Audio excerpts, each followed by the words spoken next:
Here we go.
It's another Thursday night, another time for the macabre, another time for the spoopy, another time for fun and frivolity, and of course, trivia. And what better time to have it than now? So join us in the chat and play along at home. And joining us now, we have our special guest. That's right, please welcome Rachel Wiggins. Please welcome Rachel Wiggins.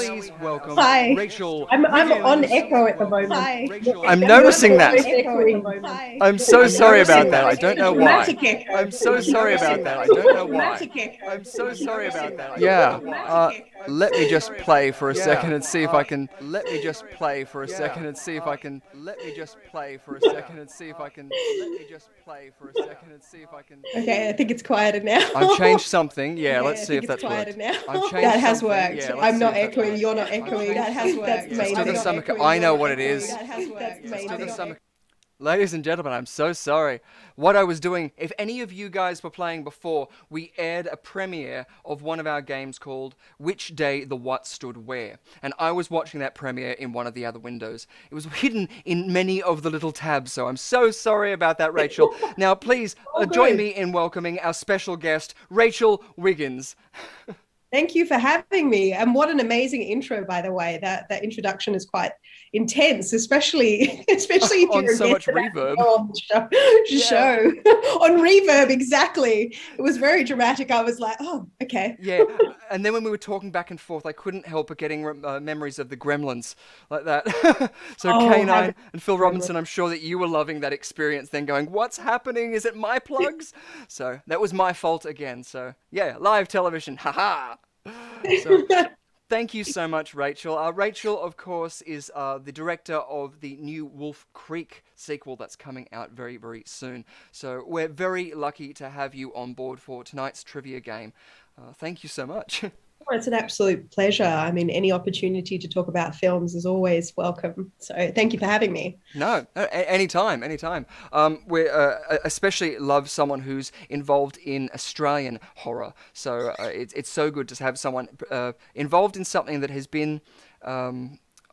I'm trying to find the words now. Something that's been latched on to not just by Australians. I mean, it's big in America. Oh, it's really iconic. I mean, actually, some of my American friends who are filmmakers were saying to me that, it's our equivalent of a Freddy Krueger or a Friday the 13th franchise. I mean, it's pretty amazing. And I even when I got the opportunity to come on board for the project, I was like, is this really happening? Yeah. Because I'm pretty sure. In fact, I'm certain that, and I don't even think I've told Greg this, but I remember being in the cinema and watching Wolf Creek. And I don't usually sit and watch a movie going, oh, man, I wish I could make that film. I mean, yes, you kind of go, wow, that's an amazing film. And you hope to make a film as good as. But I remember thinking, oh, man, I'd love to work in the Wolf Creek world. I just remember being so taken by it. And then it was very surreal having Greg sort of say, hey, would you ever do a Wolf Creek movie? And I was like, Yes. Yeah, Yes, I yeah. would. Was there an element of apprehension that you sort of were like, oh, not, can I pull this off at all, but the expectations that you know that the trolls are going to have? Oh, look, I mean, at the end of the day, nobody's going to ever do what Greg does. So you don't try, but it was more the honor and on the excitement to even be considered was amazing, but also if anything, like nervous excitement to just to sort of find a way to make it new and original and exciting. I guess a little bit like the Halloween movies got revigorated and redone. I mean, we've seen it with a few franchises. Not all of them get done in a way that we like. And sure, not everybody's going to be happy, and that's fine. You can never please there's always going to be somebody unhappy in horror and somebody who absolutely loves it. That's what I actually enjoy most about horror, is it polarizes audiences. Yeah. Even with the stuff that's original, like the stuff that I just did, recently with Dead House Dark that's on Shudder. There are people, it's quite amusing to watch. Well, every now and then we have a look at the reviews, and somebody likes your episode, somebody hates your episode, and the hate is really vehement. It sticks with you. Yeah. Yeah. So yeah, that's kind of that's always an experience. But look, you just got to jump into it and do what you love. Yeah. No. Well, as well too, I'm a lover of as well John Jarrett, just because someone who grew up with what was it, Play School, and I was lucky enough to work with Monica Trapica on a TV show, and so having someone who's of that sort of old school thing of going, oh well, we know them in this sort of light. Was it interesting as well to go, okay, now we get to work with someone like John Jarrett? Oh, absolutely. I mean, I'm such a fan of John's work. I mean, I liked it. I mean, I don't know if you've seen this movie, but a slightly lesser known Australian film is Next of Kin, which is just so out there and wild. And many people haven't heard of it, but I actually really enjoy it. It's kind of like, I hate saying the Aussie version of The Shining or anything like that, but it was sort of around that era, and there's some beautiful shots in there, like really like scary, clever shots, and there's some weird stuff that kind of harkens back to Italian horror that is equally enjoyable, but also equally how do you say it's stuff that isn't for everyone, but I quite enjoy it. So, and as you were saying too, that's the good thing about the unique ability of horror. It allows us to sort of compartmentalize our world. And especially at a time like this, that's why we wanted this quiz to be something that everyone can get involved in. Whilst everyone's locked down, it's something that everyone who has a mobile device around their household will be able to sit around and play this. Yeah, exactly. But yeah, no, I look, it was a joy for me. It was kind of surreal meeting John for the first time, I'll be honest, because I was sort of brought on to the project, and I didn't meet him for a while, and then when I finally did meet him in person, he's just a lovely person, and just so dedicated to the character. I mean, in many ways, my comment, would always be that he is the franchise, and I'm just here. I'm just going to be there, sort of like supporting what he does best, and, along with Greg and the other producers, Bianca Martino and Christian Molieri. So it's going to be exciting. Oh, absolutely too. But I think a lot of the times directors' roles can be underplayed. Most of the time by directors. There's so much that you have to do. I mean, it's not only fitting your own vision and creativity into a world that is pre-existing, but there's all of the the producers' sort of elements. There's the icon of the Texas Chainsaw Leatherface, sort of character. Oh, absolutely. Which is, I think the other thing though as well is it's easier to jump into this stuff, I think, when you yourself are a fan, and I'm such a fan of. I mean, I'm a movie nerd, but I do love my horror. Horror's always been a bit of an outlet, and it's a catharsis, with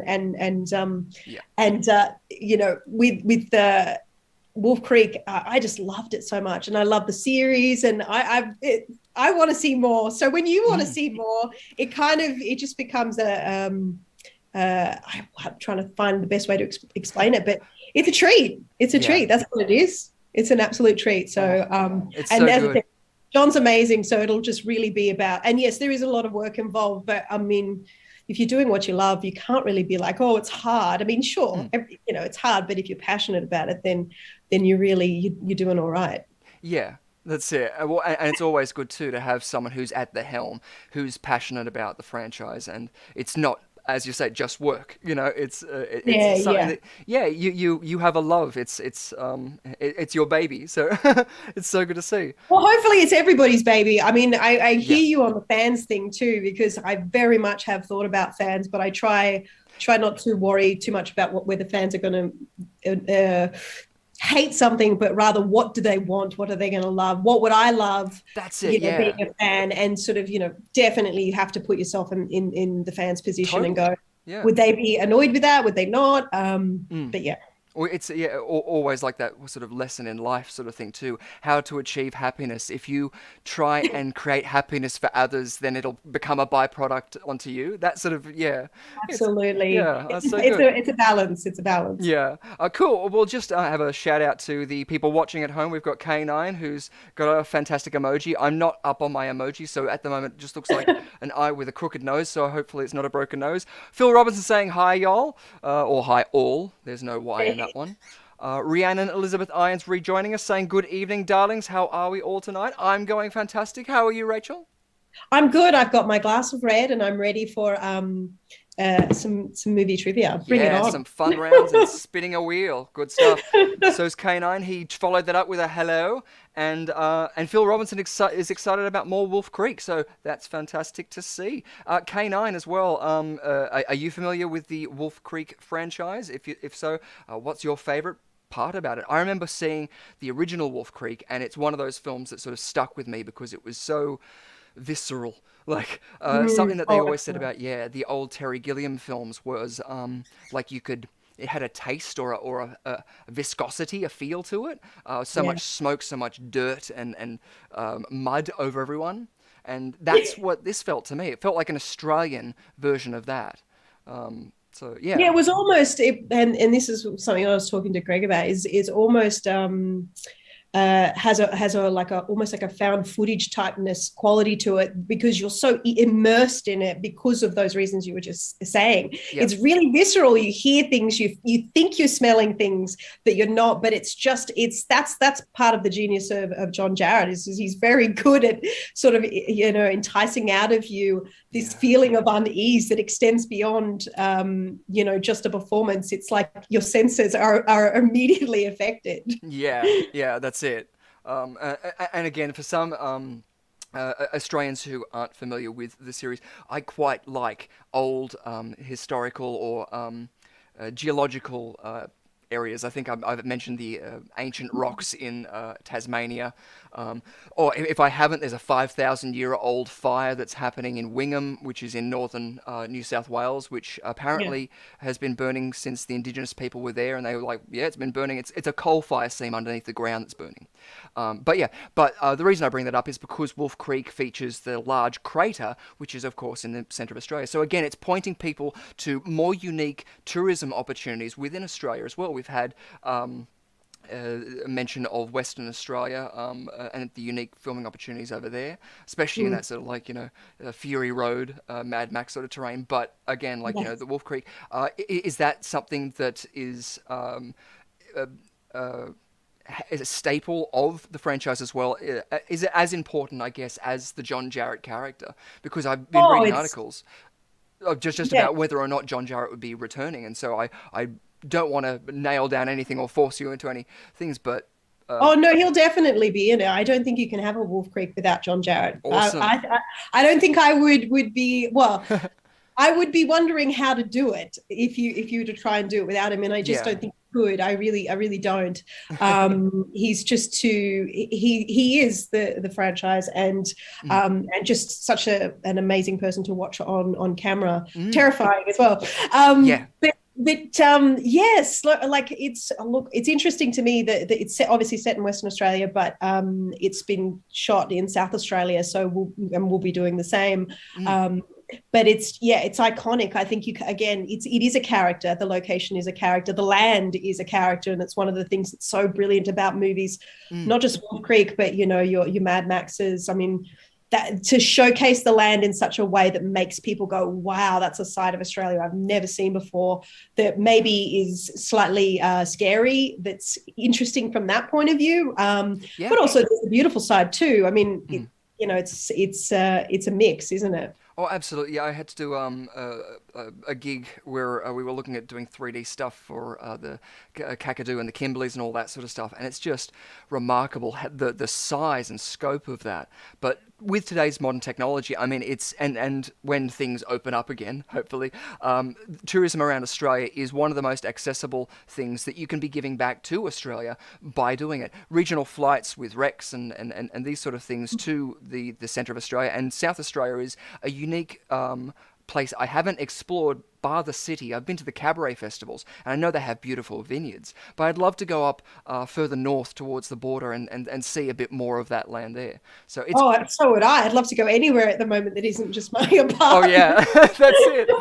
Yeah. But yes, no, I 100% agree with you. This amazing. I mean, it's interesting to me. I've done a lot of traveling overseas, and I still deeply, feel like I haven't seen enough of Australia. I did, when I was at art school, I did go to actually Fowler's Gap, which was very close to where they shot Mad Max, and we were out on a location which didn't have a reception. And let me tell you, I would be off drawing or doing photographs and by myself, and then suddenly the isolation would hit home, and it's quite like chilling when it does. Yeah.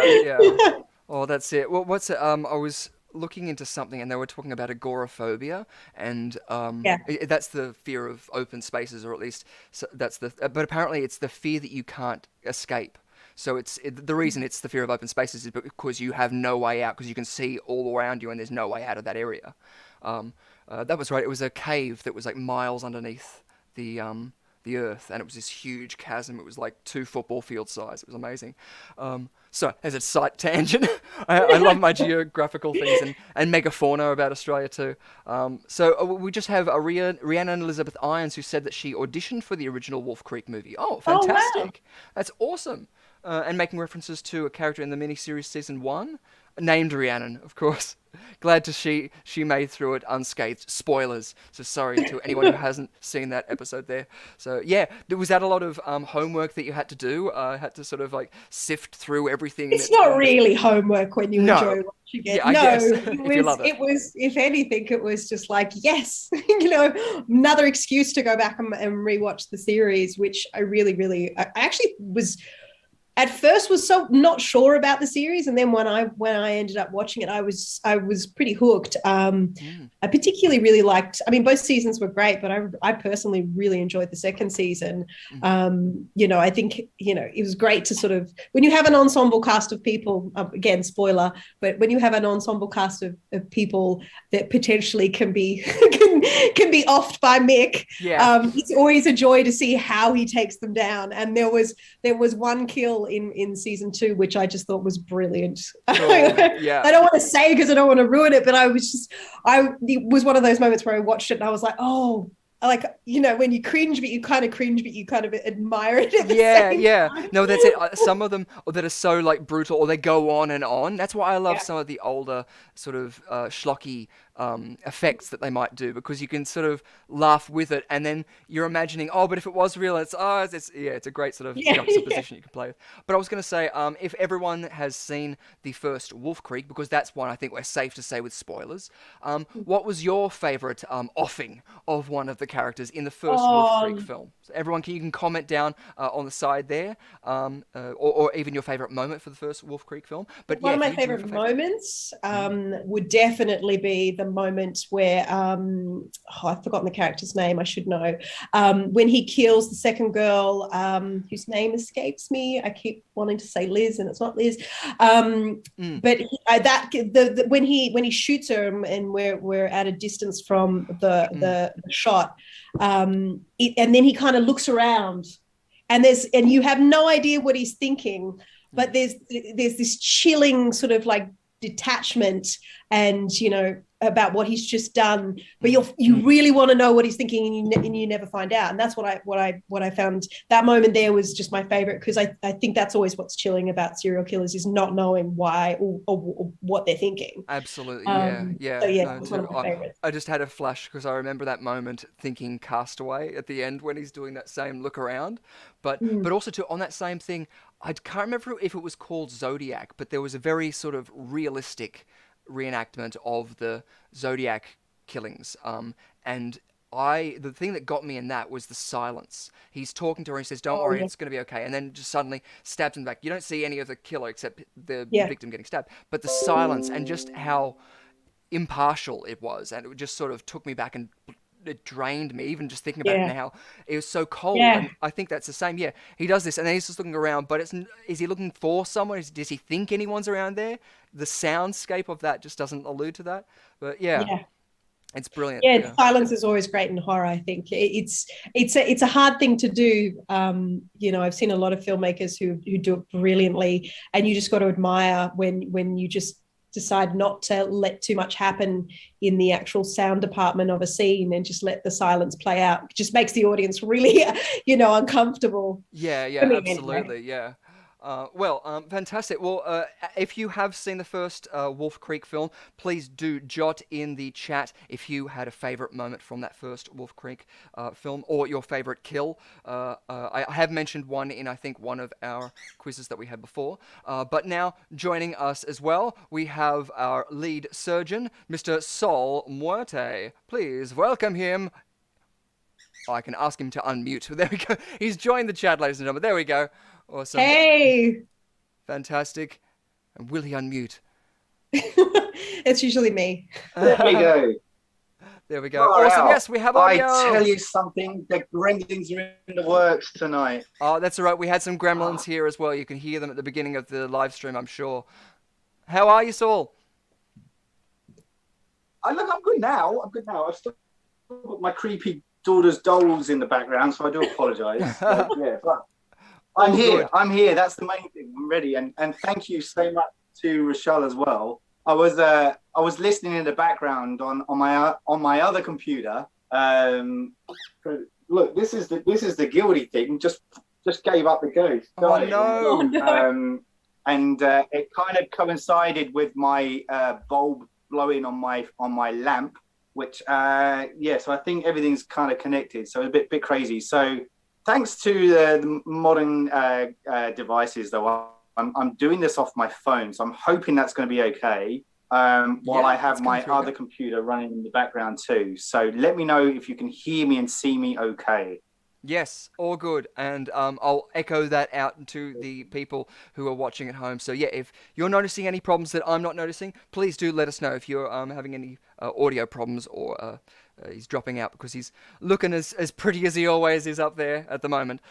We were just discussing with Rachel Wiggins, our guest player tonight, who we welcomed here. So, I'm sure you've met Rachel before. We haven't actually met in person. We've only talked. I mean, you can't meet people these days. You're locked in all the time. Yeah, that's true. This is true. So, no, we haven't met in person, but we've rubbed shoulders with the same kind of people. I mean, I'm not meaning to name drop, but Enzo and I have known each other from way back, and I know that you've done a lot of work with him with the Dead House team. So so that's probably where we started kind of initially rubbing shoulders online, at least, with stuff. So and I was just wanting to touch base as well, because Richard, beautiful job filling the gap to what I was like trying to madly dial in. But one thing that struck me, you were talking about obviously Wolf Creek and the new project that's coming up. But what is it, do you think, that is about the character Mick Taylor that draws people in? And what was it about you that made you initially go yes to this film? I think when you find the right balance of comedic relief with horror, it's quite terrifying. It's just unsettling, and the character is such, he comes across as very, I am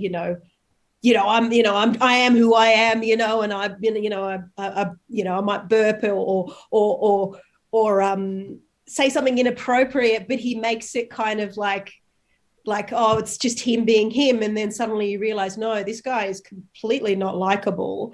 He's actually a cold stone killer. And that's where it's unsettling. And it's a real, I think that's a real skill to try and find that balance. And I just don't know many villains who have pulled it off. I mean, you see it a little bit even in Hannibal Lecter. He's charming and charismatic, and there's something that draws you in, and you think you're safe, and then you remember, oh, hang on a second, this is a guy that bites off people's faces, and cooks them. It's like, let's put it into perspective here.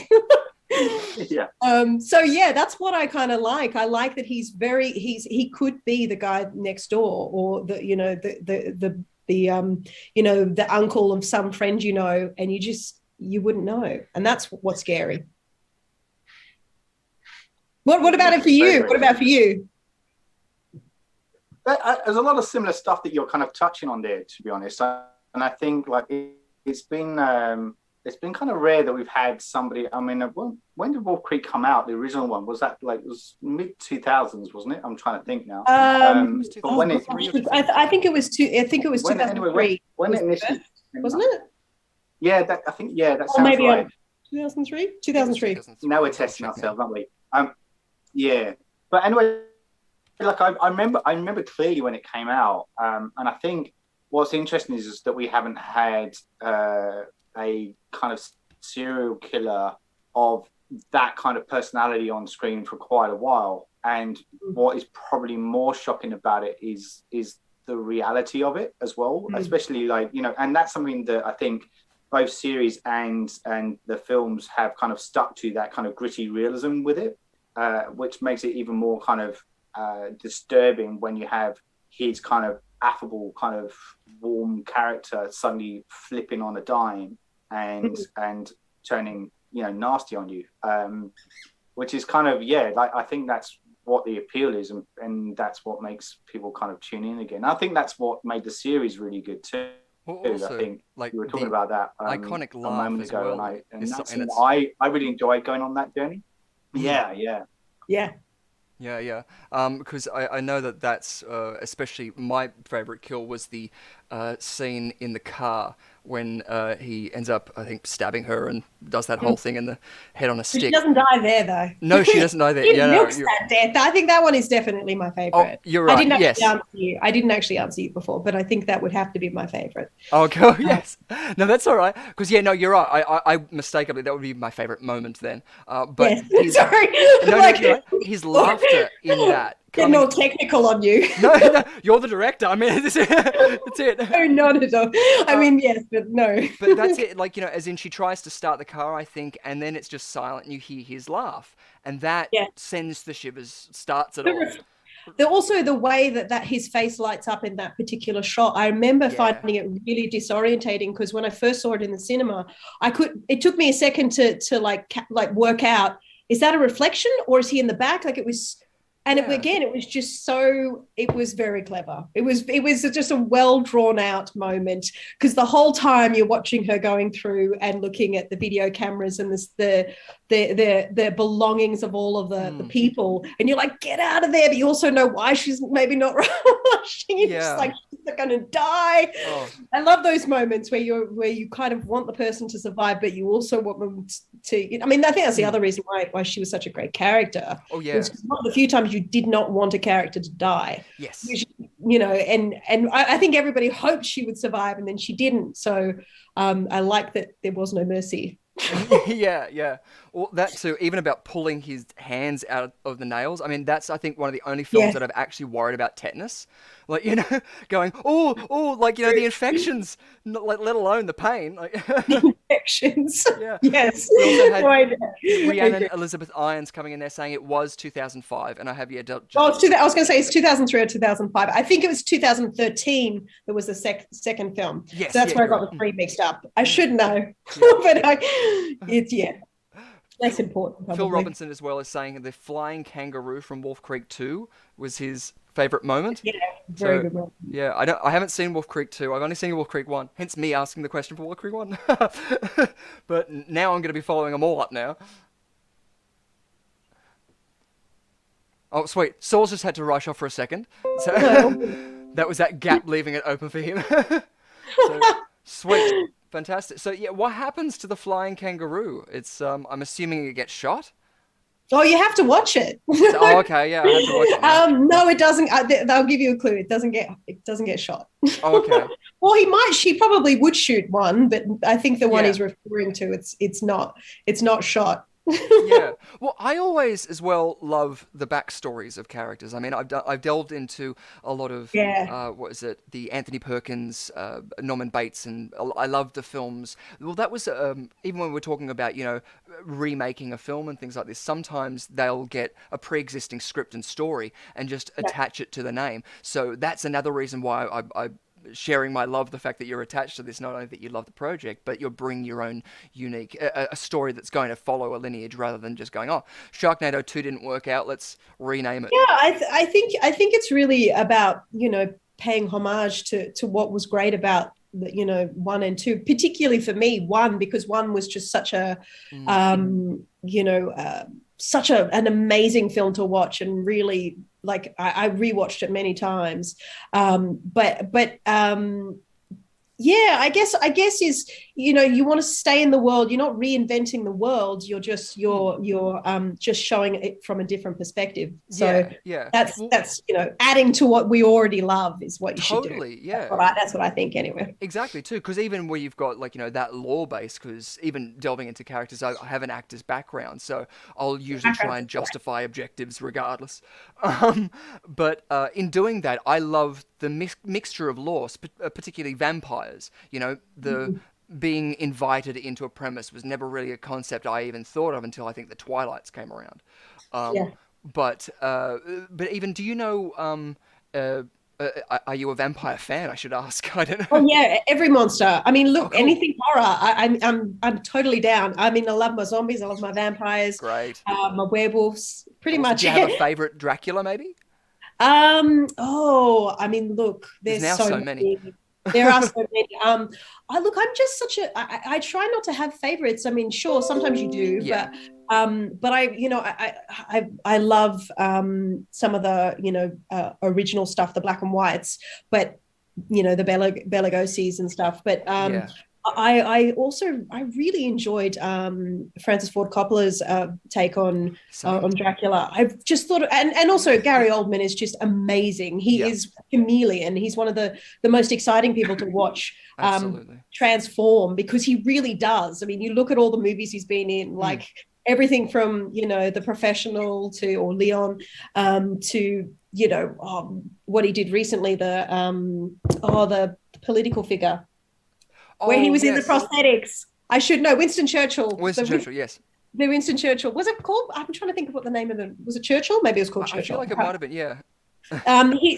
He's compelling to watch. I mean, you go see any movie he's in just because of him. So that's probably my favorite, if I'm honest. No, although I haven't seen it in a while. No, I have to agree with that, because obviously there's the Bela Lugosi's, and there's like a traditional image that we imagine of the blah blah blah, but the heart that went along with that film, with the Dracula role, was just so beautiful. But that's why I love mixing in all lore. So I'm one of those people that go, oh, you can't do that in a sequel, or you've added something that's ruined the whole thing. It's like, no, well, it's added to someone's perception of it. Let's try and see if it fits in. If it doesn't fit in, then it's two different, like, we got multiverses now. What are you talking about? Yeah. Actually, who also played a really good Dracula? Was probably more he was doing. It was the sort of. I don't know if it was a remake. It was anyway. So I haven't seen it for a while. It's the one with William Dafoe, who maybe you know. I didn't even say that one. Yeah, that's the shadow of a vampire. Yes. Yeah. Yes. It's kind of like a spook kind of comedy / horror based on the making of Nosferatu. Yeah, it was the making of, and it was so it was interesting, because I remember it being a bit of a mix of quite some moments that were quite visually not scary, not necessarily. I don't really get scared too much, but it was visually it was just so amazing to see him transform. He was great as a Dracula. But they're the ones that spring to mind. Yes.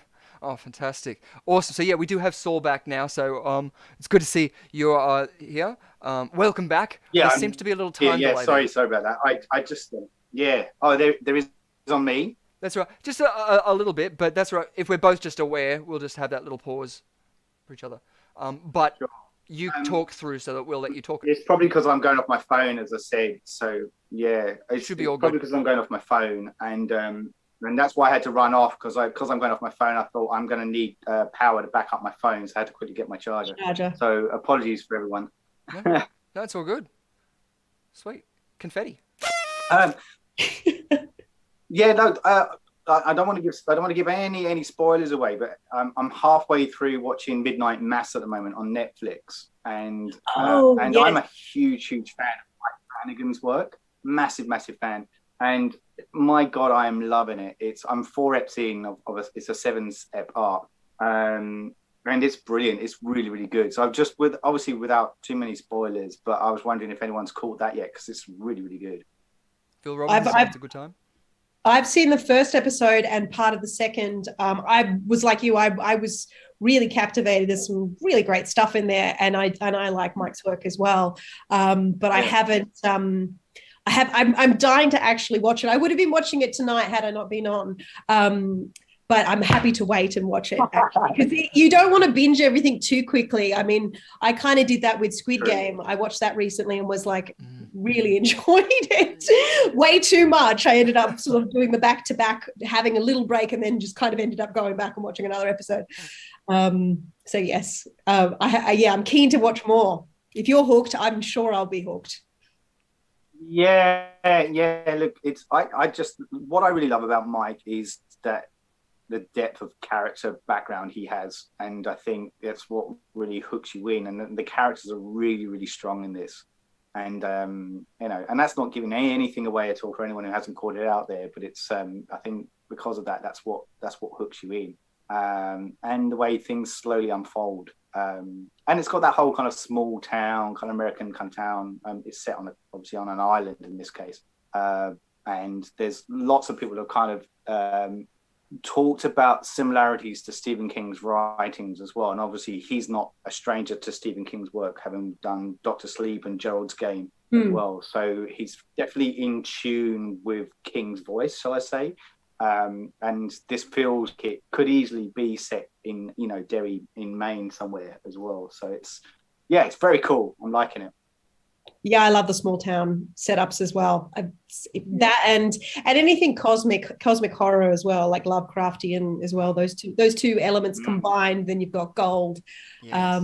So I'm kind of keen to see where this one's going. Like having only just seen, like I had to stop the second episode because I knew I would have just watched it all the way through, but I wish I could have actually watched the second episode now.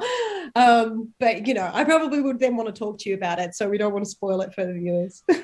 Yeah, definitely. That's exactly where I'm. And as I said, I'm only halfway myself, so I haven't done the full journey yet. So I don't want to know either yet. Nice. Beautiful, awesome. Cool. We've got some mentions out there as well. Rhiannon Elizabeth Irons said a fun fact. She's always full of these fun facts. Says, did you know Anthony Perkins' wife was on one of the planes that flew into the World Trade Center on September 11th, 2001? So, macabre fact, but there you go, the more you know. Darkest Hour was an Oldham film that she also liked. Phil Robinson agreed with you there. And Phil Robinson said, love the Angel. Hopefully something similar for Salem's Lot. And it shows the danger of... Oh, yes, well, let's leave that one there. Beautiful. So, fantastic. It's good to have you on board. I was going to say, if it's just all right with you, because Pikelet is now screaming away, I know that, Rhiannon, you asked what the bird was. It's a cockatiel, or known as its indigenous name of Quarian. It's the smallest of the cockatoo family, and his name is Pikelet, because I found him on the side of the road, and so he was very nearly a pancake.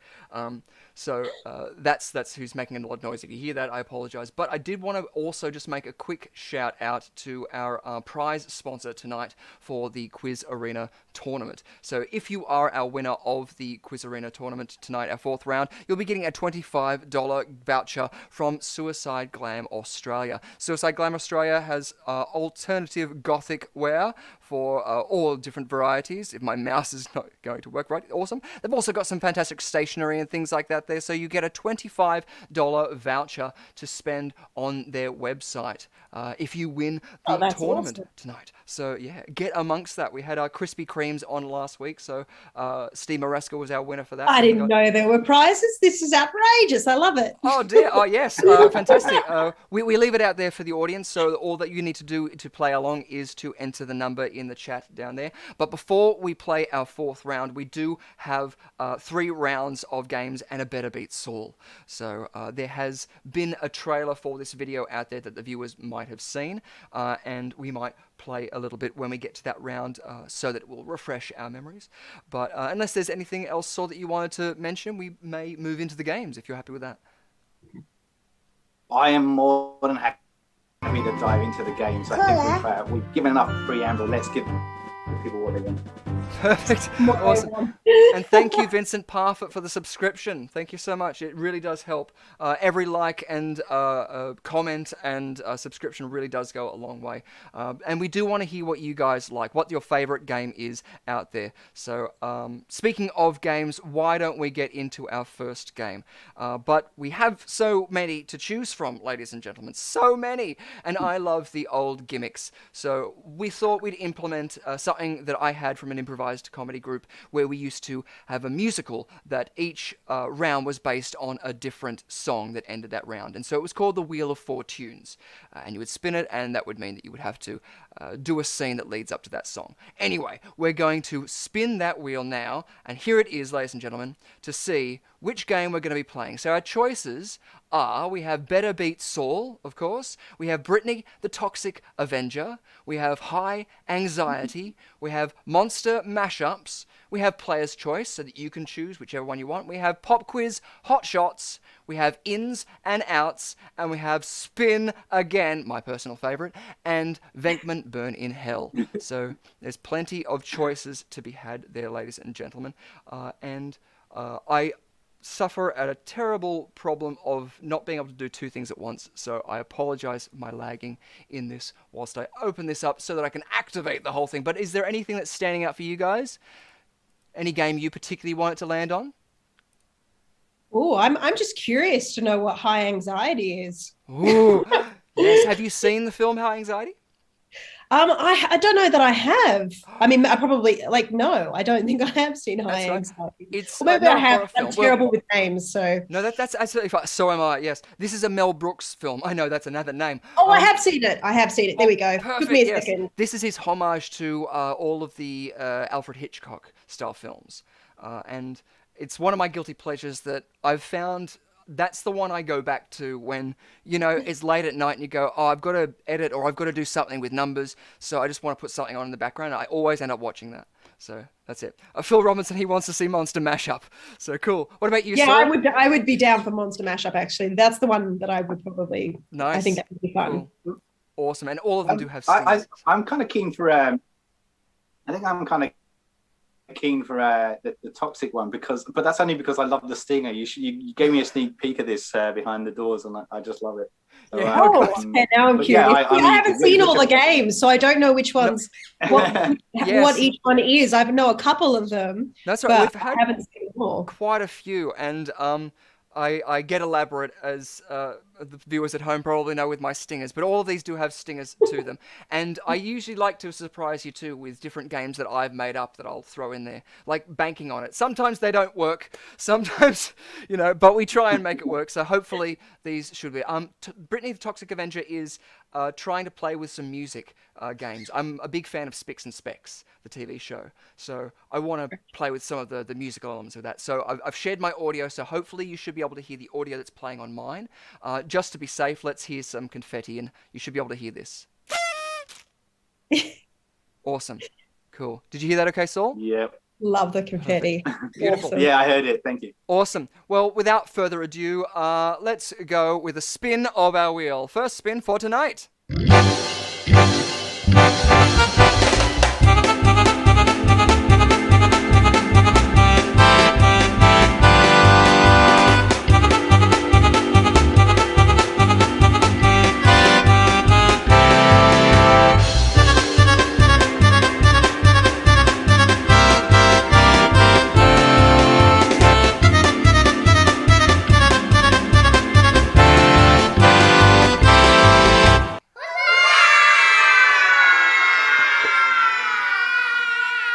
it's ins and outs, ladies and gentlemen. We remove that one from the board.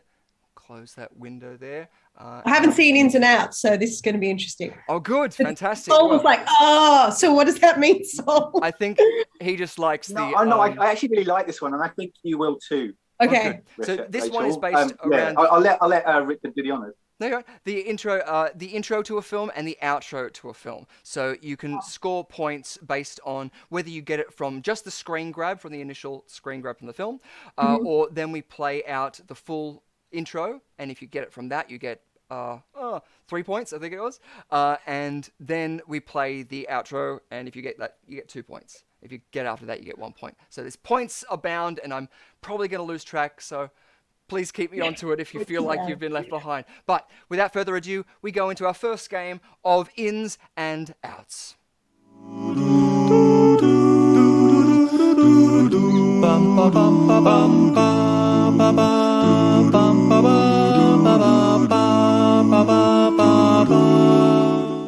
So ins and outs, ladies and gentlemen. It's not just the ventricles of our so important heart, but it is points galore. So if I just quickly come back to our screen, we'll set up our scoreboard so we can see our illustrious little scoreboard down the bottom here with our names that should pop up. There we go, and I'll take that away. I'm going to put your name in there, Saul, because you're competing tonight. That's not how you spell your name. Not the last time I looked. Is that right? You're missing the long hair, dude. There we go. Oh, I love it. And hopefully if it goes back to that. Awesome, good. So it should refresh in just a second. I'm up the top because I've also kept my other box open. So fun and games galore. There we go. And do I have ins and outs down here? I do. So ins and outs. Okay. So yes, if you get it from our first one, then you can get 4 points. So it's just going to be the flash and the intro of this film. Beautiful. Awesome. Oh, actually, just before we start, Matthew Bell, when does Wolf Creek film any set start date? Has there been any set start date for Wolf Creek 3? Matthew Bell is asking. It will be shooting next year. Hopefully early next year. Stay tuned, Matthew Bell. Stay tuned as we go into ins and outs. So here we go for our first one. This usually would be one where we would include a buzzer, but if you know, just say, oh, I know. Here we go. One flash away for 4 points. Oh, it's really quick. Oh, hang on. I wasn't ready. Yeah, it's really quick. It was more than that. That's right. Okay. One quick flash again. 3, 2, 1. Oh, okay. Far out. Is it like The Visitor? Ooh, no. So I'm that would just lock you trying out. to think where it's a cubby house. So do we just palm it off? What do we do? Yeah, we usually, so if you've answered and you've got it wrong, we usually throw it over to the next person and let them get a free go at it. So what do you think it is, Saul? I'm going to go with Hereditary. That was one of my guesses as well. Is it? Nice. Yeah. Awesome. If it's not, can I have one more go? Well, I honestly, I should have written them down in the title. But I'm pretty sure you're right, I think. Yeah, damn, let's find out. Let's play the whole clip. Damn it. It was because it was out of focus. I thought maybe it was like a found footage at one point. So that was a good guess, though. This is also at double the speed, I think. Yeah, because it's a really long start. Yeah, nice. I didn't realize that original part. I didn't realize the pan. Like I do remember the pan around, but I didn't remember the look out to the. Should have got it. Well done. Look at that. So like great shot. I really love the stuff that A24 Films are putting out there. Oh yeah. By the way, I think their work's like really kind of interesting. Yeah. Yeah, definitely. Are you a fan of any of their stuff there, Rachel? Oh, absolutely. A24 is like the pinnacle of what you kind of hope to sort of make. Something that's sort of classic horror, but not always horror, but most of it's classic horror with psychological, like it's just stuff that's just a little bit more cerebral, that's also equally got its gore moments, like with Midsommar and stuff like that. There's some really graphic stuff in there, but there's also some very classic cinema in there too. So definitely love A24. Beautiful. Awesome. And great shout out there to the visitor as well. So we've also got the outro to that, which would be this. Spoilers. Tried to cut it away from any of the trailers there, and of course it was I love it. Hereditary. Cool. Second guess. There we go. I knew it was going to come up eventually. So 4 points. I thought you were just putting music on for a second there. I know, right? I know, same. He's the copyright lords. Oh, do we have to start like guessing the lines in the song? Well, if you have any other facts, then you can definitely get points. So if you go, oh, I know this about the film. Oh, yeah. Gosh. So there's always that, and compliments as well will always get you points. The opposite, of course, will retract them, as Saul well knows. I really like the film. I mean, not that that's a compliment, but I do. I mean, did you like the film, Saul? I really enjoyed it. Some people didn't like it, but I really loved it. Yeah, I'm going to be really controversial and say I didn't like it. Like I get the appeal, but I think I kind of saw what was happening really early on, and the payoff to me was a bit too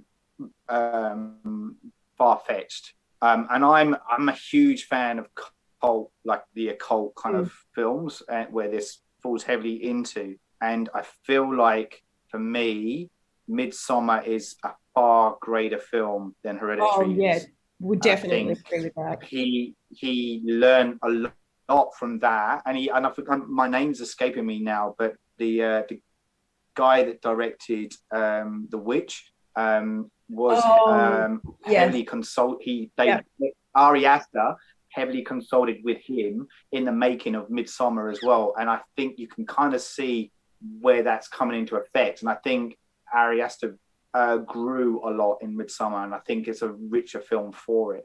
And that's not to say take too much away from Hereditary, because there are moments in that film which are really, really quite harrowing and cut quite deep. It was just certain elements of it that I think that were sprinkled throughout that took me out of the picture. I remember having a really big conversation with Ben Skinner, who's one of the Movie Nerds guides, after the initial screening of it, and he fell into it really deeply. And he's a huge A24 films fan anyway, from that coming out. And we had a big debate about it afterwards, and I said, look, I don't know, like 24-hour litmus test, ask me tomorrow night and see what I think.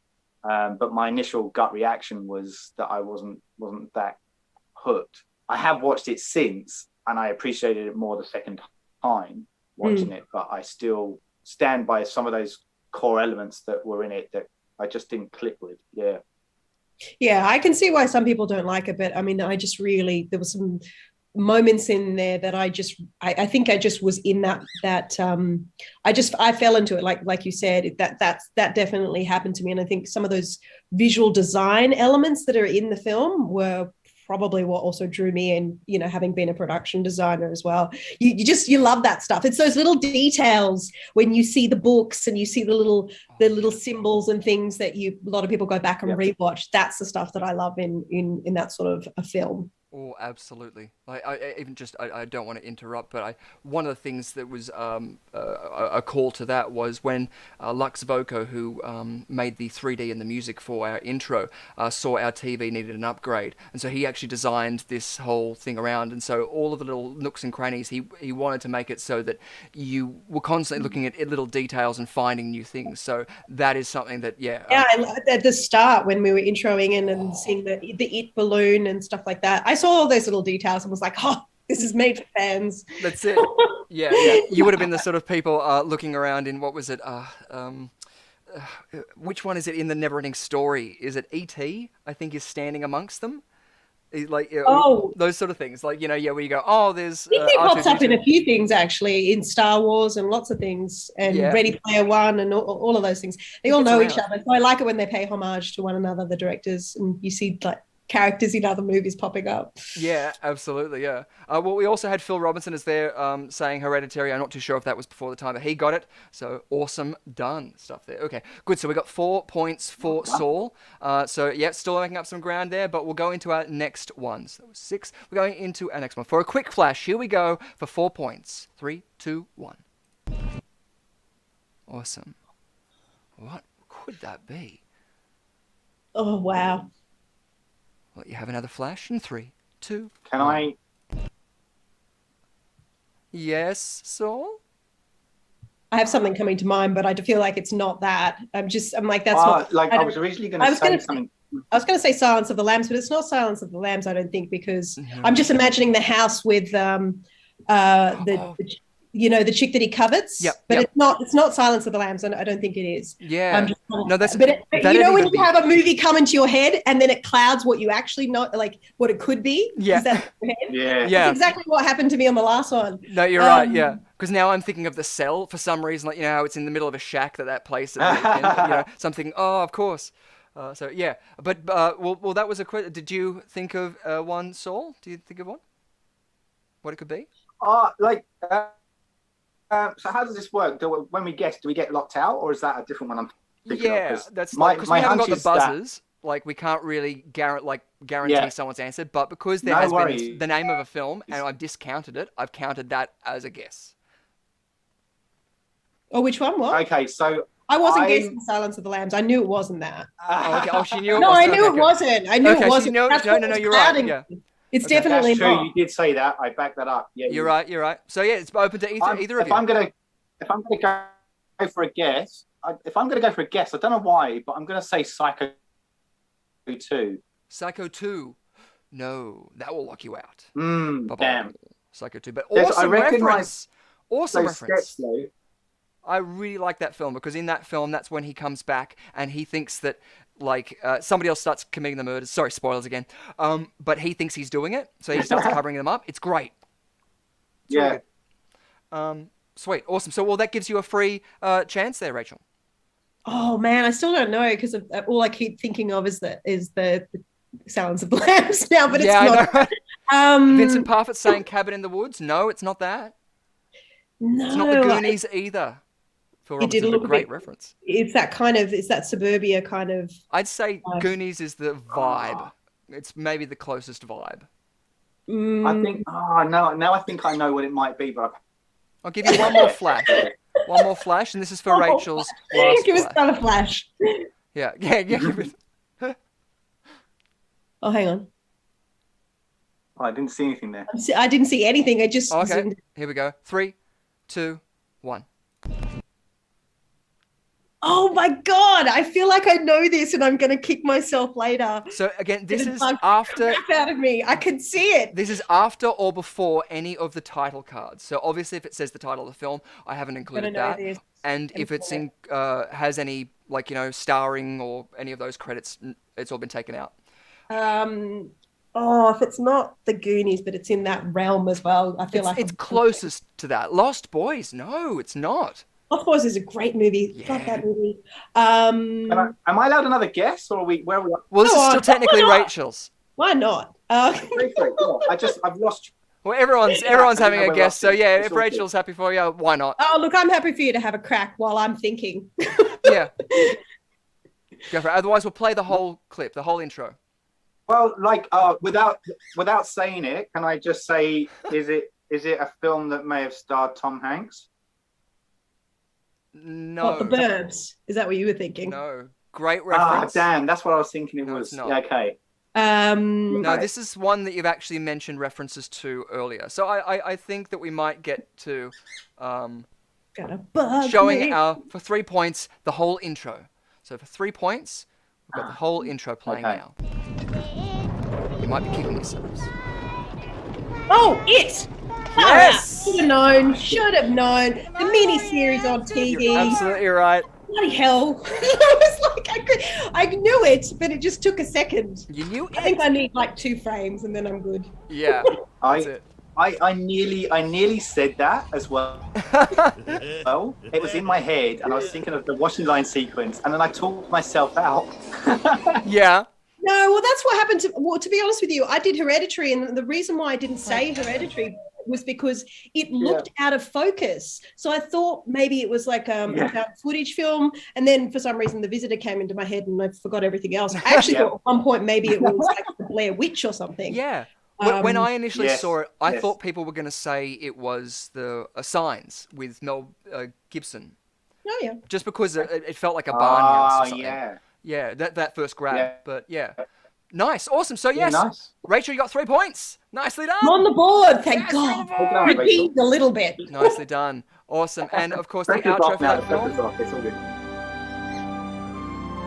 No. The music. The music.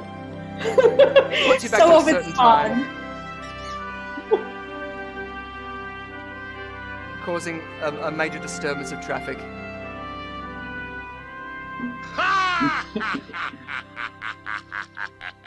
I know I said I wasn't going to keep in any of the titles, but we needed Tim Curry's laugh in there. And of course, more indulgence. Excuse me, sir. Do you have Prince Albert? I loved watching this. I know lots of people hated on it. Was it Tim Curry? Yeah. I had to get cleaned up. Tim Curry alone is a reason to watch it. Yeah, it was great. And was it Judge Rinder or whatever he was? Get out. Get out. Excuse me, ma'am. Oh, brilliant. Is your refrigerator running? Although you got to the spider at the end. Yeah. Such a good series, except towards the end when the VFX were just so bad. Yeah, they bit off more than they could chew. The problem I had with that was that there was, and we've actually done a podcast on this. Richard sat in with us, and we did a podcast, like an alternate commentary, shall we say, split across 2 parts, obviously, to tell the 2 stories. And I think I may have mentioned this, but the problem I had, I fell in love with the book. I read the book before I saw the film. Yeah. And in the book, there are many references to the It taking on a creature form. But in the series, it never shows that. We never see any of that. So we only get this kind of creature feature moment right at the very end. And as you said, the effects was a little bit short of expectations. And, you know, it's just such a shame, because the bit in the book that always strikes me is when Mike comes across the giant bird character. And I don't know if you're aware of the book or read the book. But the Mike character, the character that stayed there the whole time in the town, he, when he was a kid, gets chased by this giant bird, and he climbs into like this, from memory, it was a chimney or a pipe or something. And the bird is slowly kind of crawling in, because even though it's big, it can shrink because it's just feathers, right? And it's getting closer and closer to him. And I remember that really sticking in my head. And so, yeah, so I kind of was aware of the spider kind of component coming at the end, but yeah, it just didn't hit the mark, unfortunately. It's a little bit how I felt with the Dark Tower series, and then them trying to do the movie. And I was just like, no.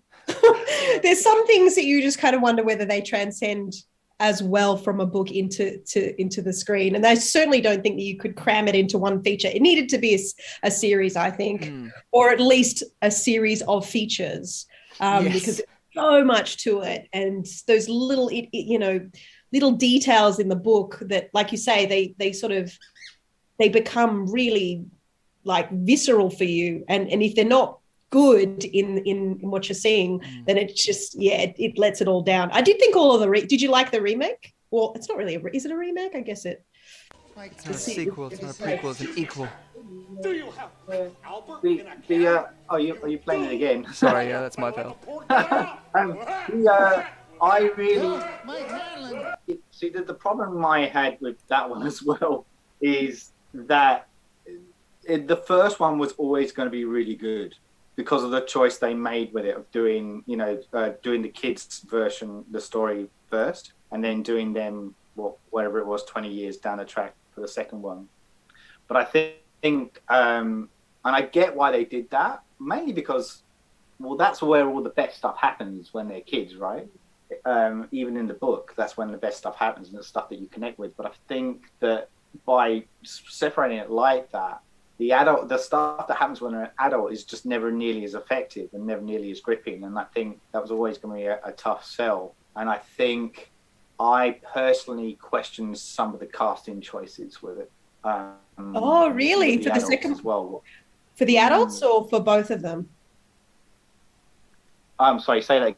Just for the adults in the second, just for the adults in the second one, or for the the adults. I liked the energy of the kids. I thought, and I don't know the girl's name, but the girl that played Beverly Marsh was outstanding. Oh yeah, she's great. And I think there's some great moments, and I think that kind of worked for me. And but for the sequel or the second chapter, I found some of the choices were questionable. As in, like, I didn't think they would quite work. And I include Jessica Chastain in that as well. For me, I thought I really like her as an actress. So don't get me wrong, it's not about her quality or her worth. But from what I knew about the character of Beverly Marsh, I thought she was too strong, because I think that makes sense. Know she does strong. Yeah, I know she does strong really well, and I know Beverly grows into that strength. But the problem is that I feel like Jessica kind of always starts with that. Like, she has, don't get me wrong, again, like, she has shown vulnerability really well on screen. But I think I think we needed to have her really broken at the beginning, because that's essentially what she is. When we see her again, like she's going through a horrible ordeal, and then we really needed to see her there. And it's almost that when she then connects with the losers again, she starts finding herself, and that's where the strength comes from. Because the whole point of the book again is their strength is in numbers. You know, that's what makes them so strong. They're united for a reason. And I think that's where it needed to come through. And I think when I heard Jessica was cast as well as Beverly, I was like, oh, I don't know. And there are elements where I think she's on it, and I think she does it really well. And those elements happen more towards the end, when she kind of owns that strength component. But I think it was just earlier. I think it just didn't quite work for me. And I was surprised by McAvoy as well, because I actually had the reverse reaction to that. I thought, I can see him playing Bill really well. That's a really good choice. But I felt he was really subdued the whole way through the film, and I just felt he could have been so much more, and he wasn't. I liked the way he played his element of apprehension, though, because one of the things I didn't like about the miniseries was the low points at which the adults had were really... It made everyone feel so powerless and vulnerable, and a lot of performances were playing this sort of desperation, which I felt in the remake, the adults, especially around the table, were more of easy to take the piss out of each other. The Eddie character, I think, too much so. But the fact that they felt like they had come to terms with that and built up a guard, so that when they came to use that guard against Pennywise, it was torn down straight away. That I liked. And James McAvoy's vulnerability in that sense, I think, just from choosing him from a casting point, was playing him from a stronger element too. Like, you know, as you're saying, he's sort of vulnerability, but I feel like he has a perseverance in his performance that feels like he's a driving force, where you could very easily recast that role with someone who doesn't have that same energy. And I think that it was essential for that role to be so important and receive the way it was. But that's just my opinion, though.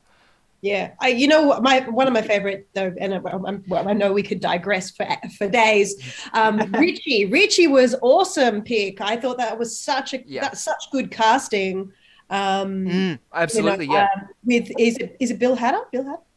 Bill Hader, yeah.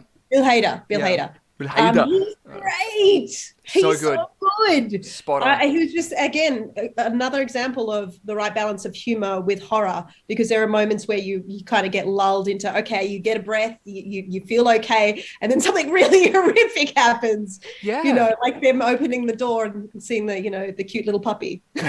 Yes. Now, that moment, I wanted that moment for them to just shut the door in fear and not to turn into anything, because I thought the apprehension of them going, it's going to turn any second, let's close it before it, was more driving their fear. I was hoping that was going to happen, but they went the big route. But still a lot of fun. The playing with it, the 3 doors option and a recurring theme. Like in comedy and horror, they have the same beats, and so like shelving a joke is the same as in horror. I mean, that's why sequels work.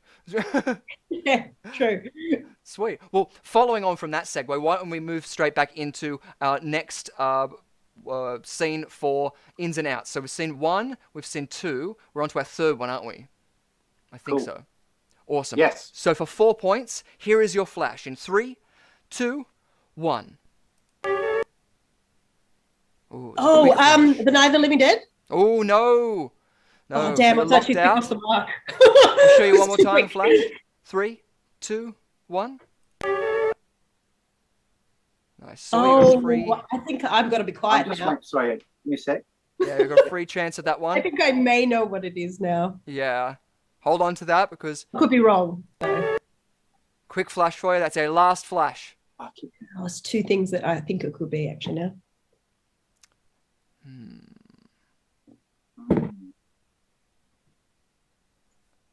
Cool. 8. I got to remember 8. Good.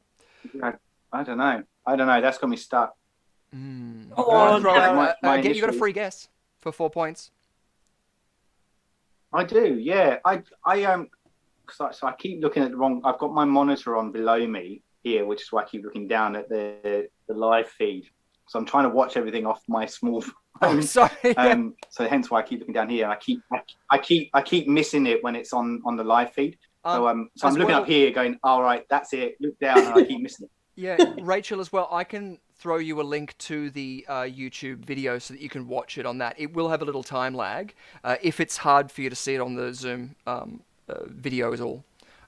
My God, I'm just leaning in because I was like trying to see if I could get more of it into my eyeball. Cool. That's right. So I'll give you 5 seconds, Saul. I have guesses if you can get. I'm just like, okay, random. Come on. Random. The music's a bit off though. Random guess. I'm going to go with, and I'm only saying this just because I like the movie and I don't think this is it, but I'm going to go with Carnival of Lost Souls. Carnival of Souls. Sorry, Carnival of Souls. Carnival of Lost Souls. That's a good guess. Yeah, it's a good guess. Incorrect. Part of me was going to say. No, I didn't think it was. Night of the Hunter, but I don't think it's Night of the Hunter quite either. Right. No, that's right. Well, let's try. We'll go back. We'll see the full clip. 8 was. Full clip for 3 points. Answer down below. K9 said it was Psycho. It's not Psycho. Oh, is it Nosferatu? Hey, nicely done. Yeah. You got 3 points. The other one I was going to say. Yeah, I know. You were talking about that earlier as well. Bloody hell. I think because you don't want to say the wrong one and feel like a doolie. Yeah, that's it. Don't worry about feeling like a fool. Is. It's one thing I always say with teaching. We never remember the incorrect answers. So, of course, that was Nosferatu. Well done. Nicely done, Saul.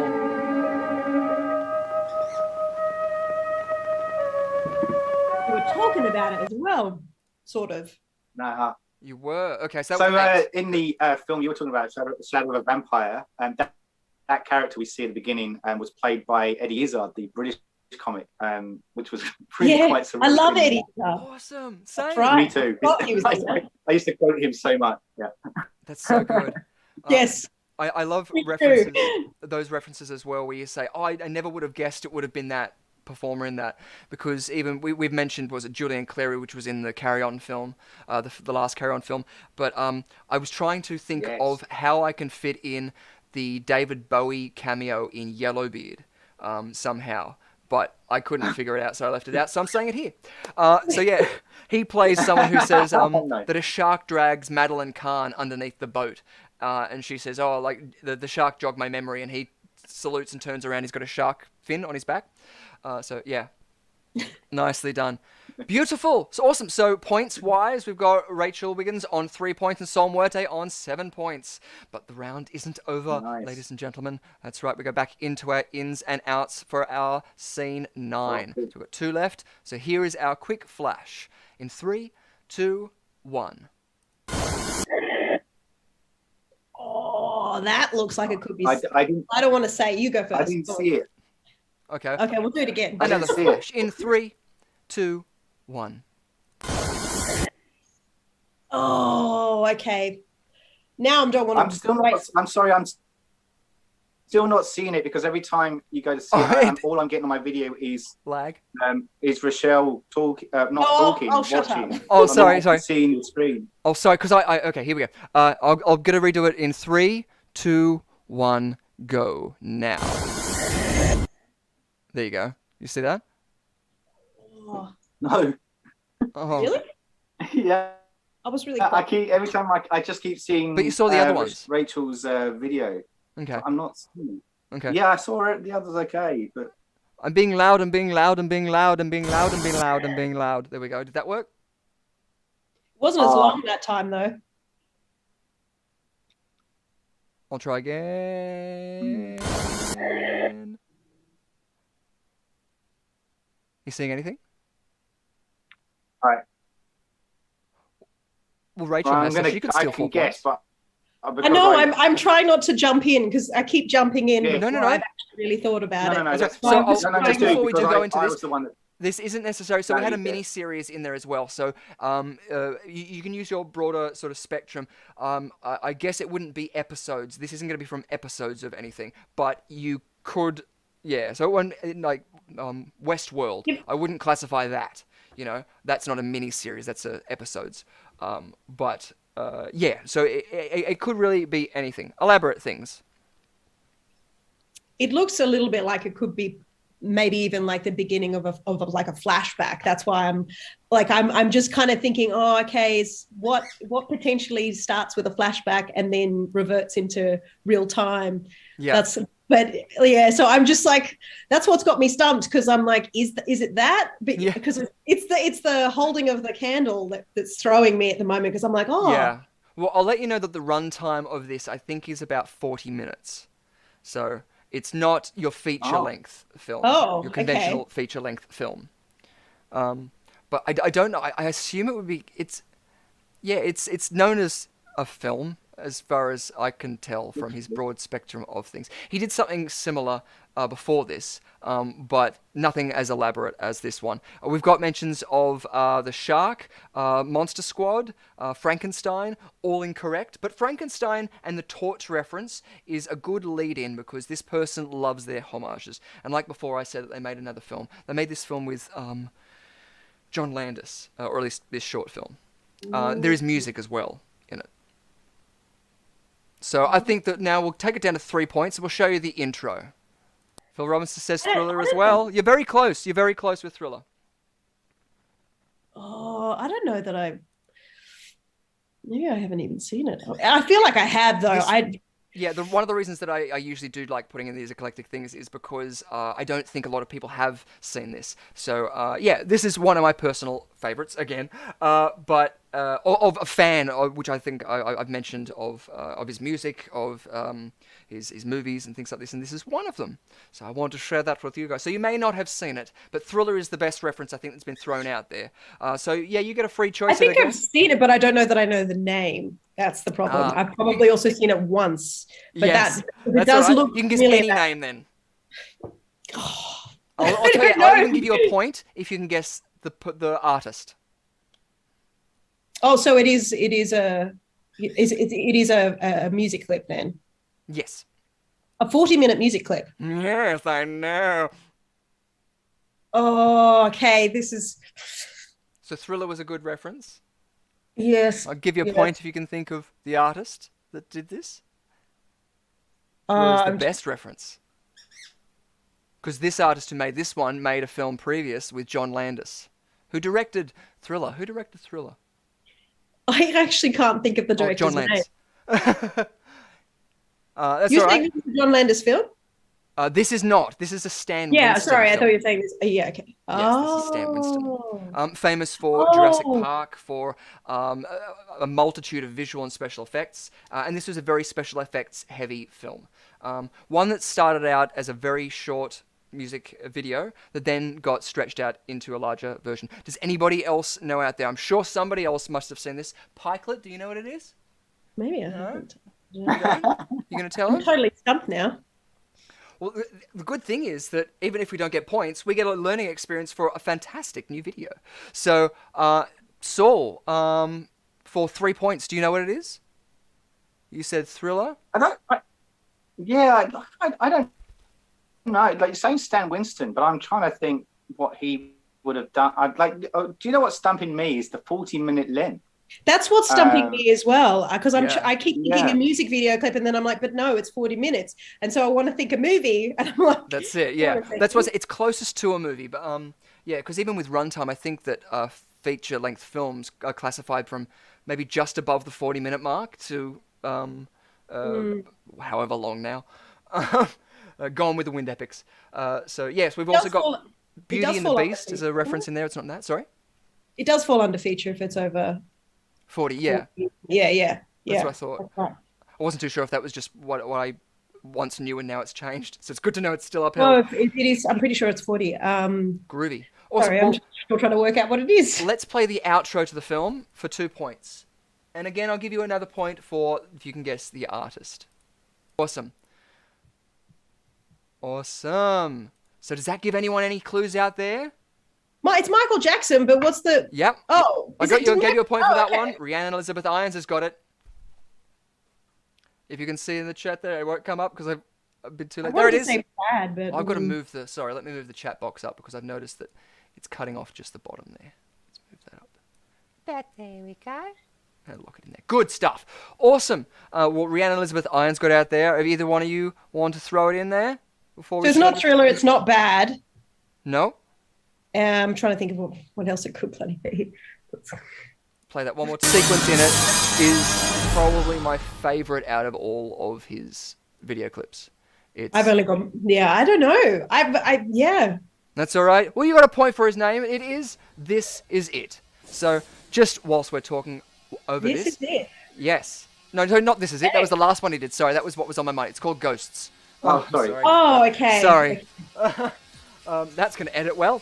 Rhiannon Elizabeth Irons got it right. But as you can see in the credits, they show you the whole process. He became a fat white man, played this role. Oh, yes, I do know this. But I keep thinking of Moonwalker, though. Oh, Moonwalker's such a good movie. It's pretty weird to think that Moonwalker was made. Really, it's just such a strange film. Like, Joe Pesci is full on as that like bad guy. I just want to get everyone high, man. I mean, the rabbit, like, you know, animation really freaked me out for some reason. Like, I would watch and it. The paparazzi, yeah. Out about it. I don't know why. Yeah.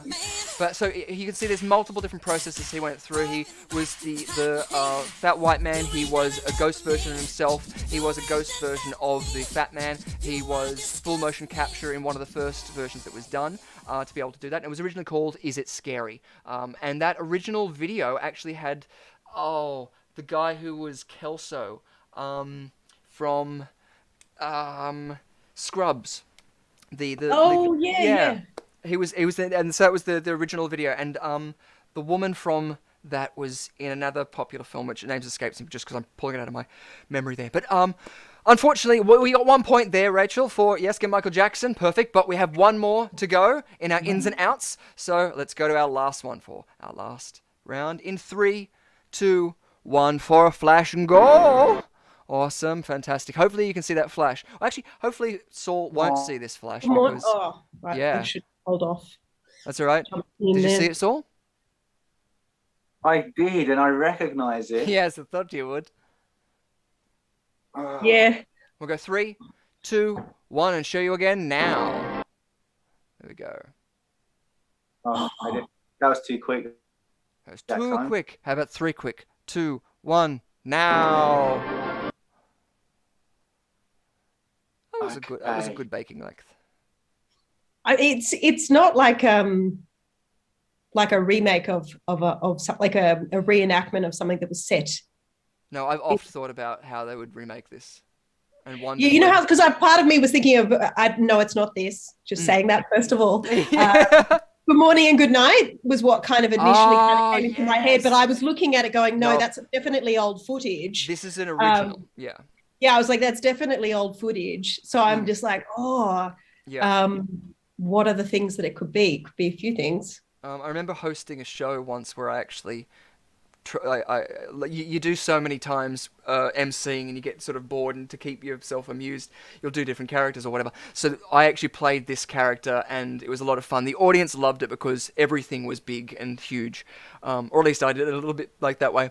So if you haven't got a guess there, what about you, Saul, for 4 points? I don't know. This is bugging me, but it feels like it's got that kind of musical vibe. And that opening shot, that silhouette. It looks cinematic of really something that probably really. It's not like Citizen Kane or something. No. It's not. I don't. That was very diplomatic the way you posed that. Oh, because I'm actually kind of talking to myself. Like, what is it? Like, Yeah. kind of No, well, in the close. terms, I want to say no, but I actually haven't looked into how. I feel like it's all matte paintings that they did the original shot of the San Simeon or his castle, Xanadu. In that, and what I want to say is a very cheaper way of doing it in this version, because this one was on a budget too. But these ones were like this. This is a like old film noir sort of technique that you could easily just put a blind in front of a Fresnel or something and face it to the back wall. So, but it's definitely got that epic scale. Cool, awesome. Well, I'll give you 10 like more seconds. Third Man or something. Yeah. But I'm just gonna do a random guess, but only because we're talking Mel Brooks earlier. I'm gonna go Young Frankenstein. But I don't think that's it. No, it's not. But good guess. Yeah. Awesome. Well, you got a free guess Or the there. Body Snatchers, or the I'm trying to think of all the old. All the classics. old ones, yeah. No. It's far more on the nose than that, at least if you know me. So let's play the full clip.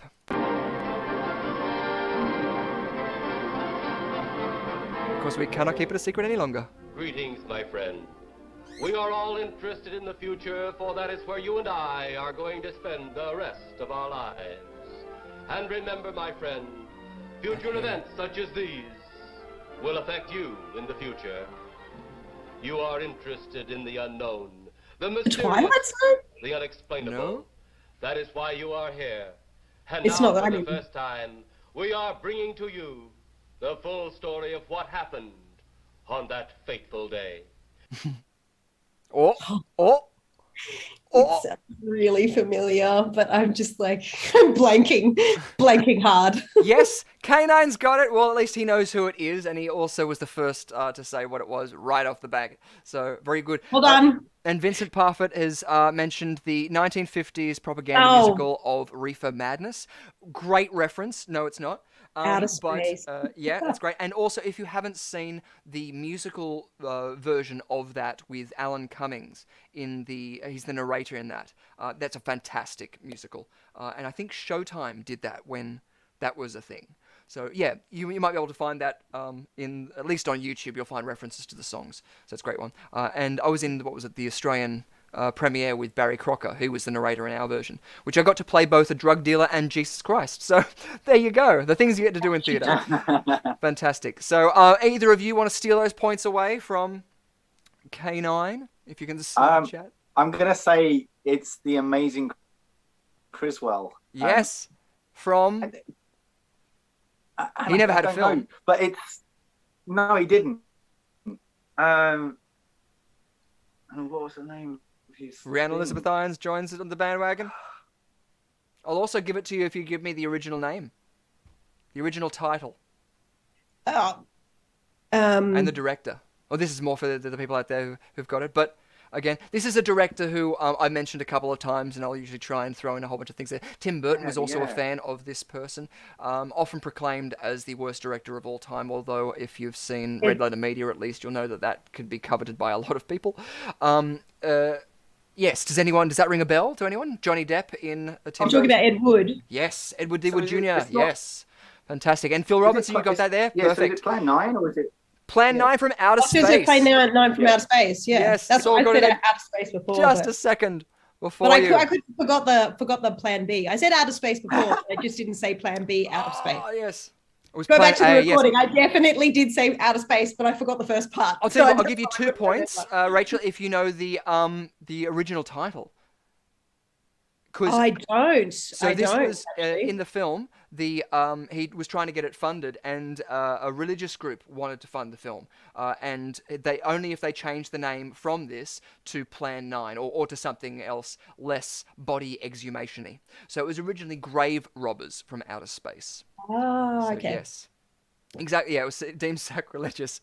But it's a fantastic film to see. And again, in that's also got, I think, Vampira, which is the reference to one of the Shudder things that I was watching recently, which had Elvira's 40th anniversary, which is a lot of fun, and you get to see a whole bunch of films there. So great work. We've got points there for you. Sol's got 10, and Rachel, you're on 4. And we'll just see the other clip. So this is the outro. It wouldn't have helped you. Many scientists believe that another world is watching. It's him at this again. moment.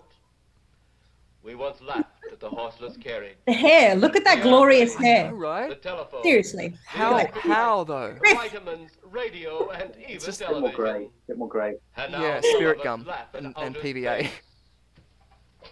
Uh-oh, he's getting up. God help us in the future. So dramatic. Look at that. Oh, so good. So yeah, and that's just another homage as well to film noir sort of lighting. Cheap budget lighting that you can do. It's really, really quite good there. Can your heart stand the shocking facts? I'm getting about more of a sense of what Grave you like. Robbers from- I'm going to be prepared next time. Yes! Oh, so good. Fantastic, of course. So we've got those fantastic references there. And the music, which is just a lot of fun as well. Alright.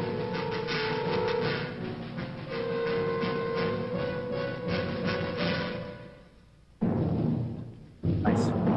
Now, of course, you would have heard that Criswell had recorded the audio of that by saying it was Grave Robbers from Outer Space. So even though they changed the title, he still calls it Grave Robbers from Outer Space. So I don't know how they got around that with the people who were funding it. But yeah, there you go. Brilliant work, guys, on our game of ins and outs. Our first game for this evening. We have Rachel Wiggins on 4 points and Sol Moretti on 10 points. Good stuff, guys. Awesome. Slaying it. Yeah. Slaying it. Okay. Well, let's even those out by going into our next round. Let's go into a spinning of the wheel again. Get that wheel on back up there, and hopefully it has not reset on me. And we interact in it and give this a spin.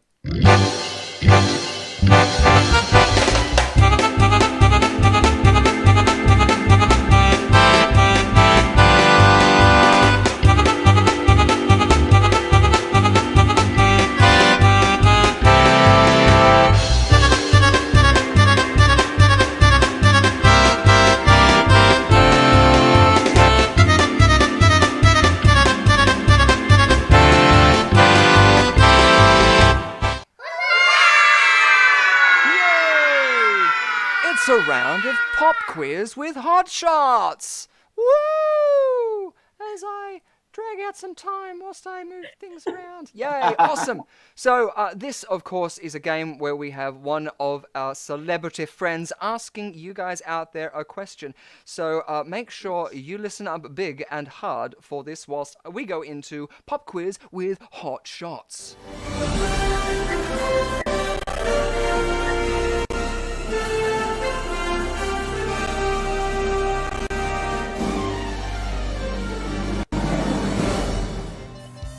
Hi. Hey, it's good to be here.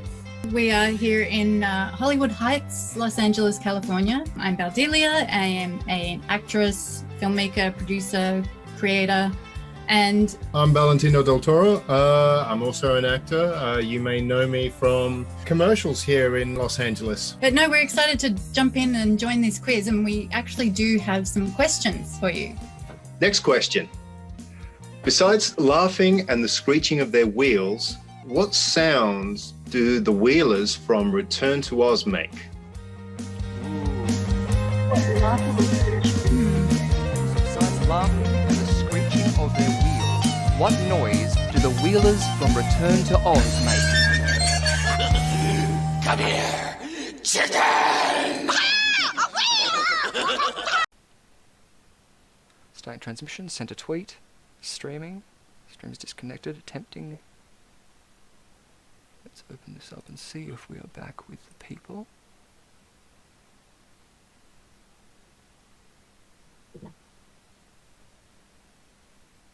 Connecting to streaming software. Yep, that's live. Test 1 2. That's live. Test 1 2. Yep, cool. That's live. Sweet. Cool. Awesome. Fantastic. Yay. Sorry, everybody. So sorry, ladies and gentlemen. We are back with it in the middle of our round of pop quiz with hot shots, which has just given you more time. Hopefully not to Google, but this will hopefully be the last of our problems. I am constantly getting messages saying that the stream has disconnected. Yet, if you guys are still commenting, I can still see the feed running up. It's all good. Let me know if anything goes awry. Technology. It's good living in the future, isn't it, ladies and gentlemen? Where it's a clamp sort of universe, like in Gremlins 2, where we have all the technology, but none of it works. The ghosts are in the machine, K9. You're absolutely right. So yeah, get to commenting down below if you know what that was. As we rejoin our people together, and I reset my windows. So yes, I'm very sorry about that, ladies and gentlemen, it dropping out like that. Hopefully we haven't lost all of you, but I will just quickly share this to that last stream so that anyone who was following us along will follow with us. And just whilst we've also got this time, we'll add to that our prize tonight is from Suicide Glam Alternative Clothing Australia, which is a great website which is offering $25 on their website that you can get a whole bunch of different things there. They not only do alternative clothing, but they have stationery, they have a whole bunch of different gothic style varieties there. So get amongst that. You can check out their website. It's in our description below. We also do have a couple of other little bits down there. We've got the escapetabletops.com/shop, where you can get 15% off your purchase of one of their products there on the website with our code of QUIZarena15. So you can get 15% off your purchase from their website, and whilst you're also scouring and surfing away on that big old web, you can use the QUIZarena10 code on the Petsies store, which is www.mypetsies.com. And that code is active till December 31 this year. So you might even be able to use that as a Christmas present. It's a great gift idea where if you send in a photo of your pet or loved one, I don't know what they would do if you sent in it of your brother or sister or child, but they make a plush toy. Very similar to the style of your animal. So it's not just a photo print on material. If your dog has shaggy fur, it'll have shaggy fur that's got colour through it. If it's got curly fur, like a poodle or a labradoodle or whatever has curls, a curly Sue, then, you know, it'll have that. A Bichon Frise. You know, you can get your style. I think you get the point. But there's that out there. And also, I don't know who says www anymore. Maybe it's pinpointed my age. But hey, how else are you going to find it? In the description below. So, yeah. Check out the descriptions down there. Even just scour around there, because Escape Tabletop Games have got some fantastic options. And later on, hopefully around the Halloween season times, we're going to be having one of our virtual escape rooms, hopefully going up, that you guys can join in on. So yeah, we're still nutting it out and seeing if the spells are going to resurrect the people that we want to resurrect for that. And hopefully you guys can tune in and play along with the chance to win a voucher so that you and your friends can have a go at one of those escape rooms. So yes. Phil Robinson's asking what Dave's doing. So that's good. Dave's not here, man. Who's Dave? I don't know, but he's not here, man. That's another reference. So good. So, well, we've come back to it. What are you doing, Dave? What are you doing, Dave? Dave's not here, man. Beautiful. So the return to Oz. Now that we're back, yeah, great Cheech and John. Yes. So now, a return to Oz, is that something that either of you guys have either seen, but specifically saw when you were a child? Yes. Oh, cool. Yes. I actually went back and was looking for it recently because there was something that was nagging in my head about one of the scenes where she's got to find the right. She goes into a room after coming across the screechy wheel dudes. She's got to find like the right ruby or something. And it's green. Like there's all these green things, and she's got to pick the right green thing. I remember there's a scene with the Gnome It's almost King. like a rip-off of... she's got to find her Indiana friends. Jones. Yeah. She's got to find her friends that have been transformed into objects, and she moves into a room that's just full of random objects. She's got to pick the right one. If she doesn't, She picks something that's green, like a ruby or something. I think she picks up an emerald because the Emerald City or something. Yeah. But yes, there's some like the Gnome King as well. There was a great video I watched of the comparison of whether or not he was justified in what he was doing. Not Princess Mombi, but the Gnome King, because technically he was just saying, look, these slippers are mine, you stole my property, I'm getting them back. Oh no, that's right, the emeralds they stole. Yes. So he said, you've been mining all the emeralds from my place where I live. I am an emerald, like I'm a rock guy. So all of my brethren, you've been mining. And so he's basically just taking it all back and turns everyone to stone, albeit a bit harsh. But yeah, it was something I saw as a kid and was full on for me. What about you, Saul? Yeah, I watched it as a kid and it freaked me out. The one that I remember vividly was the head changing sequence. Princess Mombi, yeah. Yeah. That really freaked me out. And I know there were other elements that other people kind of were shook up about, but that was the one that really got me. Yeah, absolutely. But great film. Looking at her when she's walking in there, it's terrifying. It's not a fun time. Well, beautiful. So we've starting transmission, posting a tweet, and we're live again.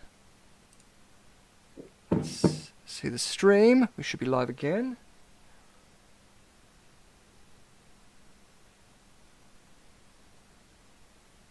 And we are live. Okay, I'm really hoping, yeah. So just because we are having multiple technical difficulties, we're thinking it's probably best to just run straight into our last round of Better Beat Saul. Whilst we have finished, hold on, I will just have to clarify. Yeah, gremlins are everywhere tonight, K9. Now, K9, just whilst you're out there, did you see the answer to the last question? The answer to the question about the return to Oz? Or were we cut off before that finished? Just want to know that we have completed that answer. I don't want to jump ahead. So you didn't get the answer for that. Okay. We'll get the answer for that up now. Sweet. Okay. Let's go back into it. Whoop. That's not the right one. Not Hey Anxiety. Pop quiz hot shots. Okie dokie. So K9 didn't see. I'm hoping that doesn't mean that everyone saw. Here it is one more time. Isn't that the cucaracha? Ba-ba-ba-bum-bum? No. No. Definitely not that. No. The answer is bird noises and goose honks. Which we are not going to demonstrate. Not today.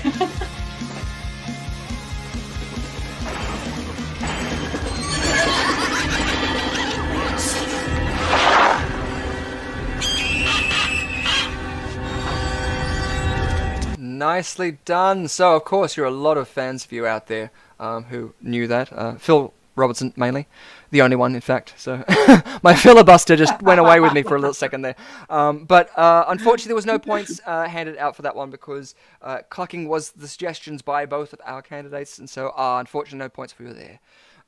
But a good reminiscence of a fantastically scary film, which the director apparently said that he didn't intend to make it as terrifying. He just wanted to make it real. And when you remove the music from it, it's very hard to have a lot of whimsy in a world that is pretty dark. I mean, even if you took away a lot of the fantastical elements and the majesty of Wizard of Oz, I mean, there are pretty intense things in the book. I mean, the witch sends a whole bunch of wolves after the group, and the Tin Man hacks them all to death. Like, it's, pretty gruesome and full on. So there you go. Haha, horror stuff. Where was that? Where was that when we wanted it? I know, right? Yeah. That's the blue version, the After Hours version. Okie day. So, yes, fantastic. Well, we do have a lot of other great games that are out there. Just because I want to show off, I want to show you off some of the stingers. So, let's just show you off quickly. High Anxiety. So, you might know this, and I want you guys to guess the references that are going to be in the image that's going to be behind the title.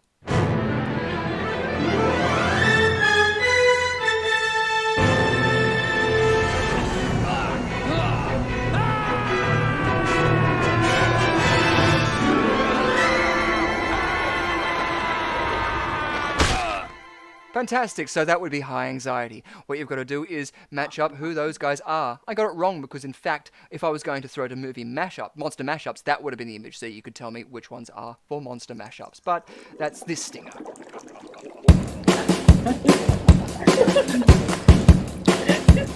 Oh, yeah.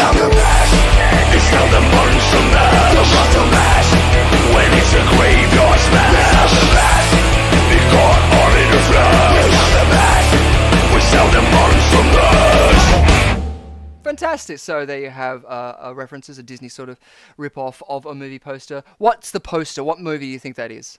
Oh, Jaws, sorry. yes, fantastic, awesome. I'll give you a point there, Rachel, for that. Fantastic. And what about the characters that are in it? I have an original Australian Bill. Oh, yes. What about the characters that are up there? A point for each of the characters.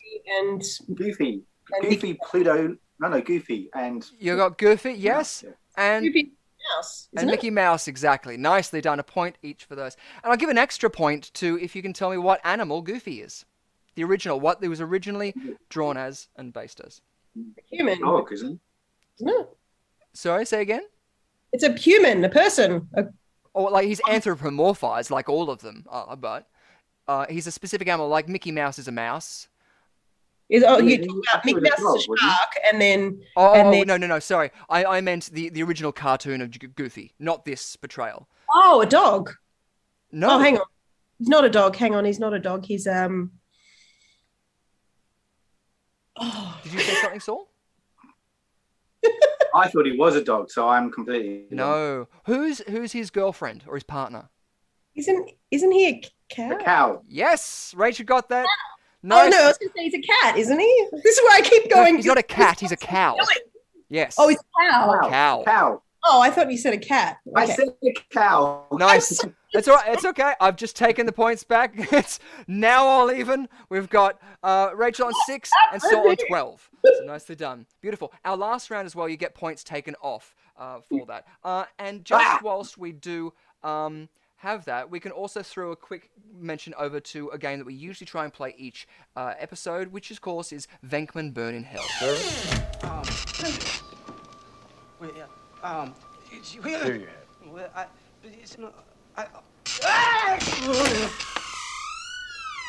So I have in front of me a whole bunch of cards, and just like in Ghostbusters, you are going to have to try and guess which one I'm holding up. Cool? You get 1 point for a correct answer, and you get 2 points off for an incorrect answer. Okay? So you'll each get a chance to pick from which one of these are. I don't know what it is. I'm just going to hold it up. So tell me what you think it is. Do we have a particular order that we go in? Sorry, just No, checking. it's either of you. So yeah. So what do you think that is? A circle. A circle. Nice. Awesome. Good. What about you, Saul? Probably a triangle. I'm going to go with a red dot. A red dot. 2 points off both of you, unfortunately. Oh, unfortunately, no. Also, we don't have to guess. No, you have to guess. Oh, gosh. I know, it's brutal, isn't it, ladies and gentlemen? But that's our quick game of Venkman Burn in Hell. So, brilliantly done, yay! Good to see. I think Steve Maresca has been the only one to get that so far. So, nicely done. Awesome! Should have been quiet. Should have saved my voice. It's better than, was it Cards Against Humanity?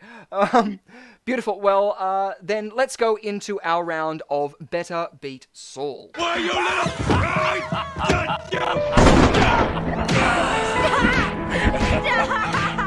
He's already dead. Hello, Saul Moite here from the Surgeons of Horror team, and you can join me every Thursday night alongside host Richard Lovegrove for the Quiz Arena and get a little taster of things like this, where a segment that I call Better Beat Saul, where I pose some kind of little horror trivia questions along the way, amongst other stuff. You might get questions like this one, which I'd like you to answer, and tune in on Thursday, as I said, and let me know what you think the answer is. The question is, in Brian Trenchard Smith's film Turkey Shoot, there's a character in it who is played by Michael Craig. He's the camp commander and has a very ruthless regime. My question is, what is his character named after? Who is his character named after? And I give you a clue, it was a famous political leader. So once again, Michael Craig starred in Turkey Shoot, where he played a ruthless camp commander. What was his character's name? Tune in to find out the answer to that, or simply just kind of post your comments of who you think it is down here and let me know who it is. And then, as I said, tune in Thursdays, 7:30 p.m. Australian Sydney time for Quiz Arena. Hope to see you there. And we're here with Rachel Wiggins. Yay! Now, is that a film that you've seen? Have you seen Turkey Shoot? Oh, look, I would have, but a long time ago. Is it Patton? Ooh. Oh. I'm not too sure. What would you... I have no idea. So if I've just encouraged you to take random guesses before, I don't know, I'll say... Margaret Thatcher. I'll take that one. Thatcher. Yeah. I'll say, not Margaret Thatcher, just Thatcher. Awesome. Thatcher. What is it, Saul? Has anyone else chimed in yet? I'm just looking at the feed just here to see K9 saying Thatcher as well. There was an emoji that Phil Robinson put down, but I don't know what that is. Yeah, I think that was to do with your the Venkman one. Oh, I see. Yes. The A guess square. for that. Yeah. So I can tell you that one of you is correct in your answer. Ooh. And the person that is correct is Mr. Lovegrove. Hey! It is, in fact, Margaret Thatcher. Nice. Is the answer. Well done. I'll take that. it. I'm going to fling mine over to Rachel. Charles Thatcher. Nice. Nicely done. Thank you, K9. Thank you. Are you flinging me points? I'm flinging your points. I hope you don't mind. Thank you. Well, I've only got 2 options with the score, and so I can't take any. So we usually, for incorrect answers, we'll do something like that. I think I need to redeem myself with a follow-up from this last. No. We'll come back with some questions that you have, and you can test us. Oh, I have some doozies. Oh, good stuff. Yeah. We'll get another pop quiz with like shots. that's good. In the UK, by the way, in the UK, the film Turkey Shoot was released as the title Blood Camp Thatcher as well. So nice. Really, really cool. Okay, so I have a series of 5 questions. If you are ready to kind of poise at the end of your seats, are you ready for this week's Better Beat Saul? Woo. My theme this week, and it's in honor of our esteemed guest who's joining us, Rachel Wiggins. This week's theme is British horror, not British, sorry, that's me. Is actually horror female directors. So horror film female. Sorry, clearly had too much sauce. It is horror films done by female directors, but I'm looking at particularly at the female directors in question. So we're going to kick things off with one of my favorite films that came out in 1989. It was Pet Sematary, and that was obviously, for those that are in the know, was done by Mary Lambert. Awesome film. And my question is, which 80s icons did she direct in 2011, and what was the name of that film? Ooh. So which 80s icons did Mary Lambert direct in a film in 2011, and what was the name of the film? I probably am just throwing a guess out there, so I'm happy for Rachel to throw on one in there. No, you can go first. Sorry, 2011 you said, right? Sorry, I was just going 80s and then making sure. When it came out, yeah. No, you go first. No. Now that you've mentioned the year, I went, I was way off.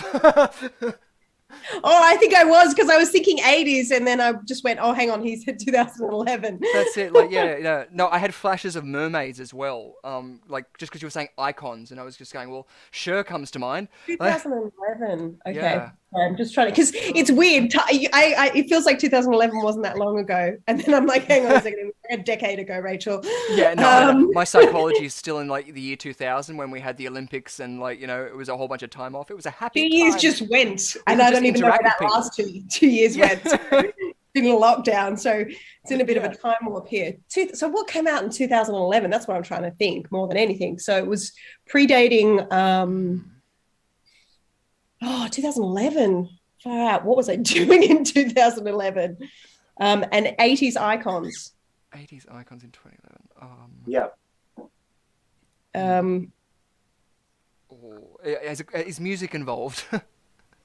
Music is involved, yeah. Okay. I'm still unsure then. Music is involved? What do you mean music is involved? Come up with it there. There might be, Phil Robinson might be saying those right. You can steal that if you want, Robert, Rochelle. Well, only one of those is correct. Sorry, what was the? You guys cut out. There's a comment that's come up. I feel, but only one of them is correct. Maybe I haven't seen it. I don't know. Okay, I'll give you 5 seconds. I'll go Mickey Dolenz. Get a point if you. Okay. Yeah, I was going to say probably I would go the second one, not Tiffany, but Mickey, whatever it was. Okay. Cool. But I don't think that I've seen this. I'll go I have a suspicion I haven't seen this. You have a chance. You have a moment. You have a moment for K9 and Phil, who've just chimed in with the other person. If you want to steal a point, I can't see the screen with anything. I don't know. It says Debbie Gibson, so you could say that and you could get a point. Okay, fine, Debbie Gibson. Oh, nicely done. Oh, she got it. How did she get it? I keep waiting for there to be some kind of trick here. No, I did reverse diplomacy. And you drink red wine. Yeah. It's all a plan. I did tell Sol I will probably get progressively worse. All right, the answer is Tiffany and Debbie Gibson, the 80s icons that went head to head in the US pop charts. And they reunited once again in 2011. The film was Mega Python versus Gatoroid. Oh my God. I haven't seen it. There you go. I knew I hadn't seen it. I was like, if I'd seen it, I'd know. Yeah, with a title like that, I think we all have to see it now. What a title. Yeah. What a title. Yeah. Possibly why I haven't seen it. Might be best if you don't, The title is why I haven't seen the movie. Yes, that's it. And I mean, I will see even the most the strangest film titles. I'm trying to think how you would explain it. Like the most obscure titles is probably the word. Yeah. I love an obscure title. It always draws me in. I don't care. I'll watch it regardless. Okay, so number 2 in our Better Beats All is going to be this. We're looking at Near Dark director Catherine Bigelow this time now. She was once offered a scholarship to attend Columbia University's film school by which famous film director? So again, I'll say it again. Catherine Bigelow, who directed Near Dark, was once offered a scholarship to attend Columbia University's film school by which famous film director? Part of me wants to say David Lynch, but I don't think it is David Lynch. It's somebody much older, isn't it? It would be, yeah. Yeah. Famous film director. I don't know. Kubrick. Stanley Kubrick's coming to mind. I'm pulling a blank on names. No, that's all right. It's better than mine. I've got Spike Lee on the mind. I just saw. Ask me anything about Near Dark. not about her art background. It's interesting. Yeah. Let's talk about Near Dark. That's a really good vampire movie. Yeah. I love Near Dark. Everyone talks about Lost Boys. Near Dark is it's so good. I do love the Lost Boys, but Near Dark is the gritty, lovely. Oh, that stuff is so good. I love it so much. Yeah. Well, okay. Okay. So Phil, I get why you're saying that, but that isn't the right answer.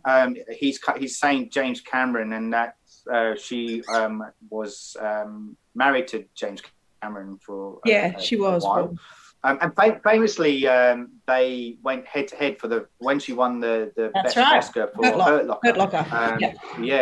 Yeah, that's right. Yeah. and it was the first time that X's were vying for the best director. And Probably the first and only time, no doubt. Yeah, maybe. Well, it seems a bit odd though. Like Hollywood is renowned for relationships sparking up and then dispersing. Yeah, but it's not renowned for having women usually be selected in the best director category. I would say that's probably what makes it harder to make that happen. I would say the pairing. That's very true. Maybe best film, but not so much best director. Yeah, good point. As sad as that is, it is a good point. Okay, so any guesses out there other than obviously we've got Phil's guess, but any other guesses as to who it could be? I can give you some hints. I can list off, let me see, I'm going to list off 2 of his most famous films that he directed. One of them was Amadeus in 1984. Oh. And the other one was One Flew Over the Cuckoo's Nest in 1975. Oh, I'm going to get this. I know this director and I cannot think of the name. Oh, I'm terrible with names. The worst. I was my big fear is don't ask me the name of an actor or direct, like there's your directors that you know, the top ones, and then there's the ones that you know, but then you always forget their names. That's it, yeah. Like your Adrian Lynn's and I often forget their names. I go blank. Yeah. That's it. I have that sort of like dyslexia when, especially in the last round, if there's foreign names in there as well. I'm like, I'm so sorry for butchering the names, but it's that totally. Sort of thing. But no, I'm in that same sort of realm because for some reason I'm thinking that One Flew Over the Cuckoo's Nest was it's very Kubrickian, and I'm slapping myself for not knowing who the director is. So, and I don't want to stick with Spike Lee. So K9 has come up with 2 options. The last option he's just come up with is the correct answer. So if you do want to steal a point, have a quick look at the comment section. Thank you, K9, for coming up with that. How do I look at the comment section while I'm in Zoom? Hang on. I'll chuck you the link. You're asking me too many technical things right now. No, yeah, because it might be quite small too on the screen. I was hoping it was going to come across on the Zoom. But I was also trying not to be distracted or appear to be like looking things up on my screen. No, that's okay. Look away, as in like look up away. So I've just chucked the link to the YouTube live stream in the Zoom chat. Yeah. Okay. Oh, yep. Hang on about. That's right. So yeah, you'll be able to see the comments as they're coming up. Oh, there we go. Oh, wow, I'm in echo. Yeah, you'll be able to see the comments. Oh, that's right. I'll take it back to you. Oh, there you go. Oh, wow, I'm in echo. And let me just turn the audio off. And I'm going to put it in silent now. There we go. So awesome. I can see the screen. Nice. It's very weird looking at this. Cool. Can you see the chat on the side there? Where I can still see the little boxes. Yes. Oh, chat on the side. Hang on, the boxes are in the way. Here we go. So, Martin Scorsese. Yeah, this is why I don't remember the name because I always worry that I'm going to pronounce it wrong.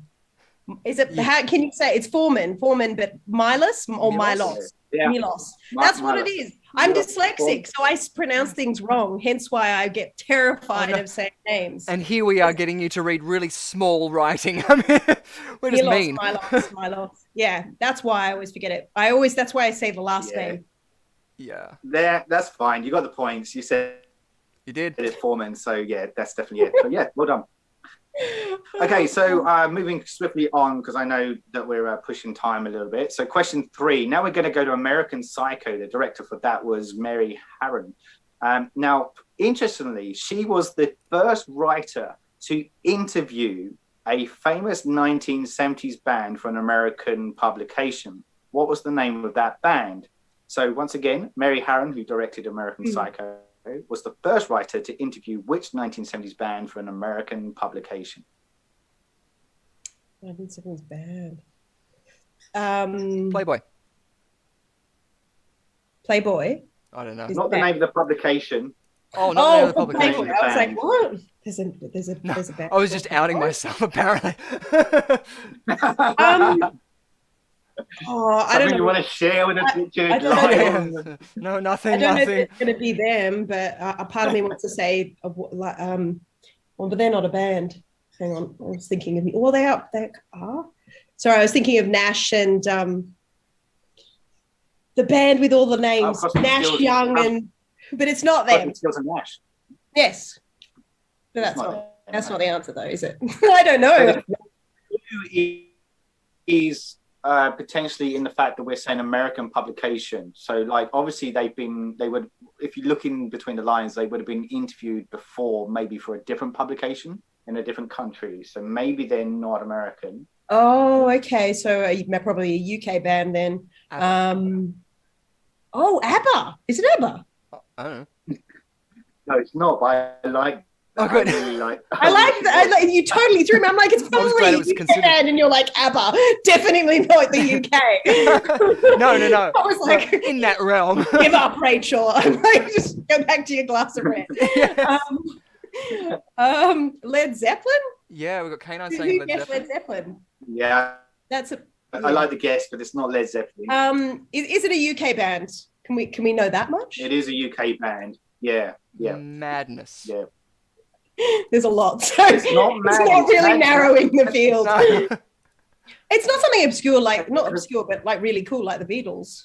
Oh yeah. No, That would it's be really awesome. not. It's Or the not, Rolling but Stones? If you think about, it's not the Rolling Stones either. No, but if you think about a band that were iconic in a particular style of music that changed around the mid to late 70s, that were probably on par with how much they shook up the mainstream with the Beatles. I'm not saying they had the longevity and the impact beyond that, but when they hit the scenes, they definitely were very big, particularly for the type of music that they put out. Not like the Who. Not the Who. No, because you're talking about they were a bit more. They were transitioning the time period. That's one of the things you said. Yeah, they were pretty. They were pretty iconic. Yeah, for the type Sex of music Pistols. they did. If somebody, that's the one. Oh, nice. Sorry, I was Perfect. yeah, okay. I am an Yeah, educated. Sex Pistols. Okay, all right. Finally got there. I'm just loving too. Yeah, the fact of- Somebody chimed in. Yeah, when someone says something and then Phil Robinson, like just after you've said it, it'll just come up on the screen. I love it. It's better than is it like subtitles? Yeah. Sex Pistols. Okay, Yeah. so question That's 4. really awesome. I did not know that about her. That is really That's cool. a cool fact, isn't it? I Yeah. really like that. I was stumbling across that. I was like, that is awesome. That is so going to be one of my questions. Okay, so question 4. Now we're going to look at again, you were talking about pronouncing names wrong, so do forgive me because I'm probably going to pronounce her name wrong, but she's a French director. Her name is Julia Ducournau, I want to say. And hey, we just got a subscriber, did we Yes, just then? thank you, Locke. Oh, awesome. Thank you so much. Thank you very much. Sorry. Yeah, so Julia Ducournau. So she directed the magnificent Raw. I don't know if you've seen this film. It was one of my favorite films. I Came out haven't. pretty I've been out- actually. I'd still say this decade. This is one of the ones that because this is about the girl who's a vegetarian and she eats meat. And I have been wanting to watch this, and every time I go and watch this, I was telling a friend this the other day, something always happens. Like either I end up having to like do a call or some work gig happens, and I'm like, I'm gonna watch this movie, or I'm too tired and I come home and I'm like, no, I'm not gonna watch a subtitled movie. When I'm too tired, I want to give it the respect it deserves. But if you're saying it's really good, now I even more need to see this movie. I love it. I like. For me, there are certain movies when you come out. I'd say we were talking about Midsummer earlier, and that was one of them too. I like movies when I come out and I immediately am feeling something, and I think that is indicative of what films should do. I mean, I'm not saying it may not necessarily be a good thing. It could be a bad feeling, but if they're making you feel something, I think that is great. In this case, it's the former. It was good feeling when I came out. So the movie in it. So when it was screened, my question is this: when it was screened at the Newark Theatre in Los Angeles, the ushers there had to hand out specific things to the audience that were there. What was the thing that they were handing out? Probably buckets or something. Oh, hang on. Was it buckets? No, it was close. I like the way you're thinking, but it wasn't. Popcorn buckets. Napkins is part of something that either to wipe away the mess or to catch the mess. I don't know. If it's not buckets, just thinking of rice or something. Right. Yeah, I don't know. Like, the whole not I don't think you want to get married after this film. No, it's no Rocky Horror, the audience participation. Yeah, it's true. Yeah. So if it's not a bucket, I know that people were really raincoats or something to put on themselves so they don't get. Because doesn't she wear something in the movie that is like a jacket or a raincoat? Yeah, but that's not it. There are a couple of people have actually given the answer up there. There was vomit bags, of course. I see. I'm trying not to look. I'd argue that you still get the point for that because you can vomit very well into a bucket. Yeah, that's why vomit bags. I said you were so close. Yeah, that's it. I saw like. We're not on a plane. Get a good old fashioned bucket in there. Yeah. $2 from what is it like? In particular. Coles. They were actually custom-made vomit bags as well, which I think is really cool. Oh. Yeah. Okay, so let's wrap up our last question so that we can kind of move into the big quiz, and hopefully time up ready nicely for 10 o'clock here in Australian time. My last question is going to be looking at film director Karen Kusama, who directed The Invitation, and in that film, actually, I'm basing it on that film as well. The actor Logan Marshall Green, who plays Will, uses these alphabet blocks, the kids, little toddlers use, alphabet blocks. Yeah. What does he spell out? And it was a little bit of an Easter egg. So I'll say the question again. In the film Invitation, actor Logan Marshall Green, who plays Will, spells out what using alphabet blocks? Oh, I'll be honest, I watched this movie with a friend when we were having drinks and we didn't watch it all the way through. Not because it wasn't a good film, but because we both started talking and we're like, we should not watch this film while we're catching up. And so because it was actually quite interesting.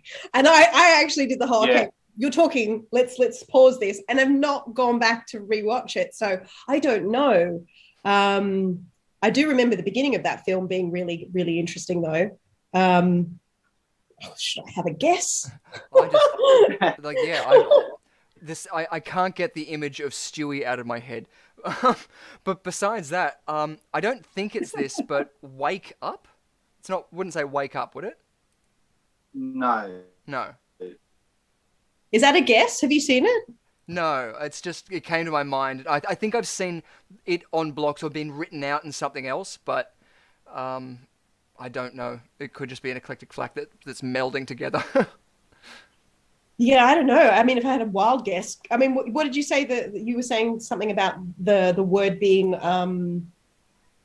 what were you saying before about the word being a little bit obscure or something? You said, or ominous or? It was an Easter egg. So it's an Easter egg. Sorry, that's I love my Easter eggs. So I almost don't want to know now because I can really go back and see the film. Is it, because isn't it about aliens or something? Or something alien-like? Sounds like I don't know. See, again, I haven't seen the end of it, so I don't know. I haven't seen it. It's not an alien film. It's more... Trust no one. More... I don't know. I wish you could say that. I'm failing miserably tonight. This is terrible. No. I've seen so many films, and you're picking all the ones I haven't seen. We're getting too good at our jobs. I've got to go away and do my homework. No, you'll come back with eclectic facts that we won't even know, and you'll just like mow the lawn with us. It's good. It's good. It's what we want. It's creating that curiosity that everyone is going to go out there and look up these facts or revisit these films and look for those things. So especially things like Easter eggs, they're ideal. They're chef's kiss. I love Easter eggs. And Really Easter eggs as well, like, Critters reference, Critters 2, whereas the guy in the Easter Bunny suit jumps in through the church with all the critters in him. But Easter eggs are delicious as well, was where I was meaning to go with that. Nice. Love this. Okay. Shall I put you out of your misery? Yes, please do. Please. Because it's something really, really simple. It's the actual word he spells out is Kusama, which is the director, Karen Kusama. So Kusama. Oh, nice. Very cool. Nice. That's probably Hopefully why I that didn't get doesn't it. ruin it for me now. Yeah, that's an integral beam on the film. It doesn't ruin it at all. Yeah. We do have to start every episode with a warning, spoilers, I think. I need to get a cast spoiler just so I can have it in frame at all times so people know. Well, that wraps up Better Beat Saul. So Yes. thank you for taking part in this week. No, and, thank you for having me. Trying to go a bit And my deeper terrible inside of trivia this right now. performance. I will come back with some really interesting trivia bits for you. It'll be my turn to be like, better be Rach. Yes, Better Be Rach. It doesn't have the same connotations, does it? No, I It was a quite different like time, it. different Much time. better, much better. Yes, beautiful.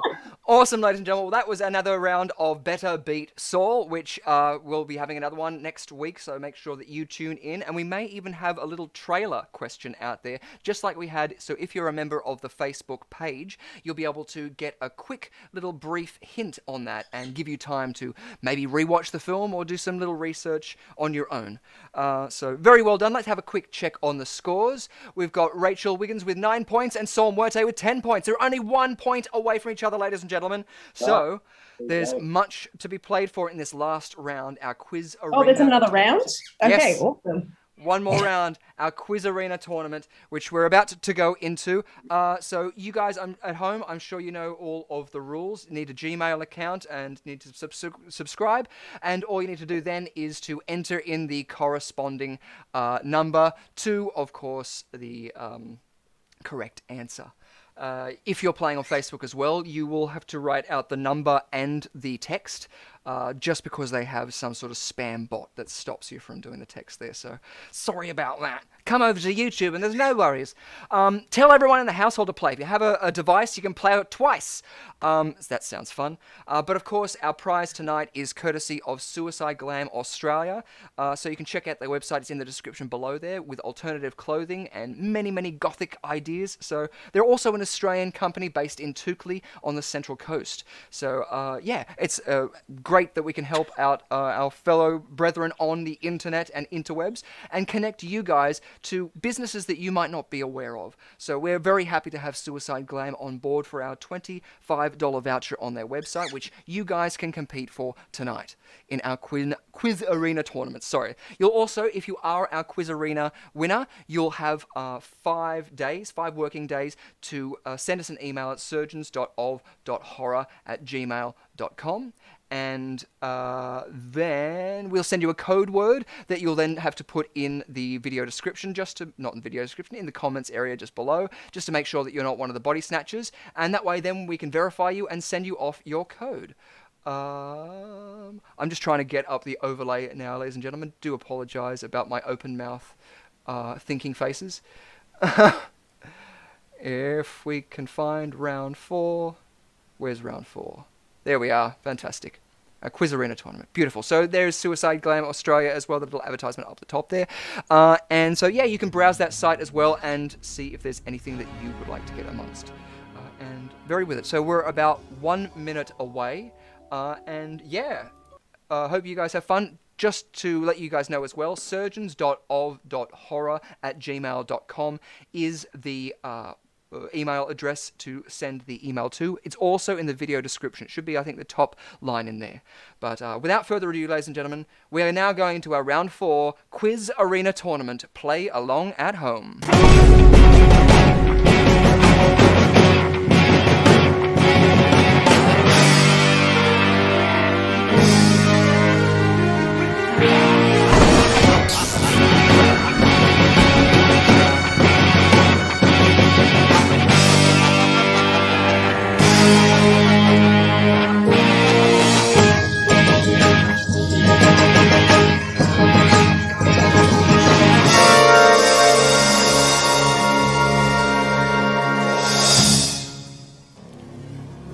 Great stuff. So we still have about 10 seconds for you to get in there. Hope you guys are ready and willing. And we're going to be awarding 1 point for correct answers, 2 points off for incorrect answers. Wow. Oh. I know. Well, let's say 2 for on, 2 for off.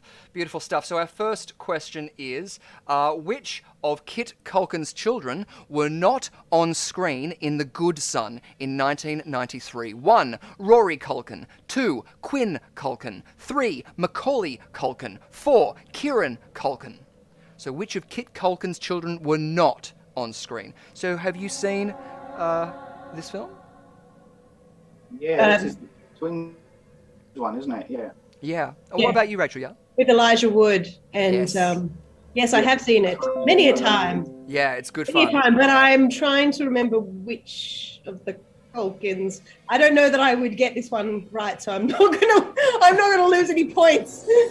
That's all right. Well, let's say you have to guess.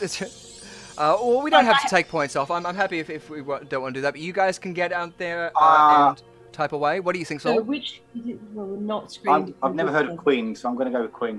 So you're going to say Quinn? Awesome. Yeah, I think you're right. It's either. Yeah, I think you're right. Awesome. So you're both saying Or- 2? Let me just double check. Yeah, I think it is Quinn. I think you might be right there. Nice. Kieran Culkin is the only one there you go. not on screen. So is there a Queen Culkin? There is, and she is in a photo because she's the girl that is supposedly drowned. Unfortunately, she passed away in 2008 from a car accident. Yeah. And Macaulay Culkin wow. does Okay. a whole bunch of other stuff. Oh, I've reached up my own thing. So next question. The captain from Death Ship from 1980 starred alongside Leslie Nielsen in which film? 1. The Poseidon Adventure. 2. The Naked Gun from The Files from Police Squad. 3. Forbidden Planet. 4. Creepshow. I've heard about this. I'm just trying to work out which one it is. Oh, do I want to risk it? Well, because Creepshow as well, that's recently just had a resurgence on Shudder. That's one on my bucket list to see with the Shudders. Went through a I'm whole going bunch to go of with horrors. 3. You're going to go 3? Forbidden Planet? Yeah. Phil Robinson's right. It was George Kennedy. Does that help? Sorry, what? Sorry, did you say the answer? No, so the actor was George so Kennedy. Naked Gun. So that's the captain Oh. from Death Ship is George Kennedy. So Yeah. what's some of the roles that you guys know George Kennedy from? Rachel, go with number 2. Go with number 2. I was either going to go with 1 or 2. I think my gut instinct was the first one was Naked Gun, but then I was like, oh, maybe it's Poseidon Adventure. So then I started going, oh, maybe I shouldn't guess. Go with it. You got 2 points. See, I should go with my gut instinct because I nearly did that on the My last man one. can eat 50 eggs, but my man can eat 50 eggs. You what, Yeah. sorry? 50 eggs. Cool Hand Luke. Yes, Cool Hand Luke is a great movie. Oh, cool. Awesome stuff. Next question. That's what I know George Kennedy from. And he prefers. Oh, anyway, I'll say that for later. Okay. What's his- What is the name of the black and white musical film shown on the Death Ship in the 1980s film? 1. Swing Time from 1936. 2. Showboat from 1936. 3. Follow the Fleet from 1936. 4. Everything is Rhythm from 1936. Oh, I feel like it's Showboat, but I'm terrified to guess now. I'm just going to say my first initial thought was Showboat. I probably will. Cool. Awesome. What would you say, Saul? Or is there any... have my you seen any? instinct was going to be Showboat Actually- too, because I feel like it should be that. Maybe it's Swing Time. Anyway, I'm going to stick with the first answer and not keep jumping because then Yeah. I always get it wrong. There's 2 films of these that I haven't seen, and and is falling under that I haven't seen the film that was on this. So I've seen Swing Time and Showboat.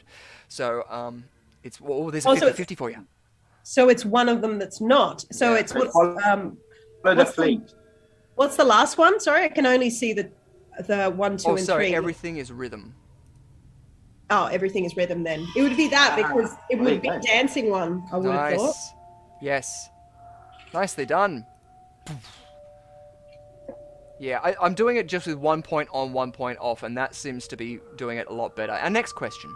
What is the food that is given to the prisoner in Old Boy from 2003? 1. Torikatsu. 2. Sushi. 3. Gyudon beef bowl. 4. Gyoza. Now, this is a Japanese film. This is the original one. This isn't the one with Josh Brolin. No, I know which one it is. It's just my mind is not thinking about what he ate. I should know. Yeah. It's definitely not the focus of the film, is it? When you finish it. No, I just keep thinking of how he's got the really long hair and the whole ordeal. It's Yeah, not- yeah. Oh yeah. Have you seen the remake? No, I couldn't bring myself to do it. No. Yeah. It's again the original. Yeah, is definitely the best. What would you say, Saul? Or Rachel? What are you thinking? Number 1. You're going to say number 1, Torikatsu? I'm going to go with number 3. Number 3, Gudon Beef Bowl. Nice. Because why not? Exactly. Why not? Unfortunately, one of the things that they didn't do in the remake was give him the same meal in the prison. They made it a this variety. is the remake that we're talking about. No. We're talking about the original. Oh, so good. They only served him dumplings, which are gyozas. Yeah? So, yes, unfortunately, 1 point off for each of you.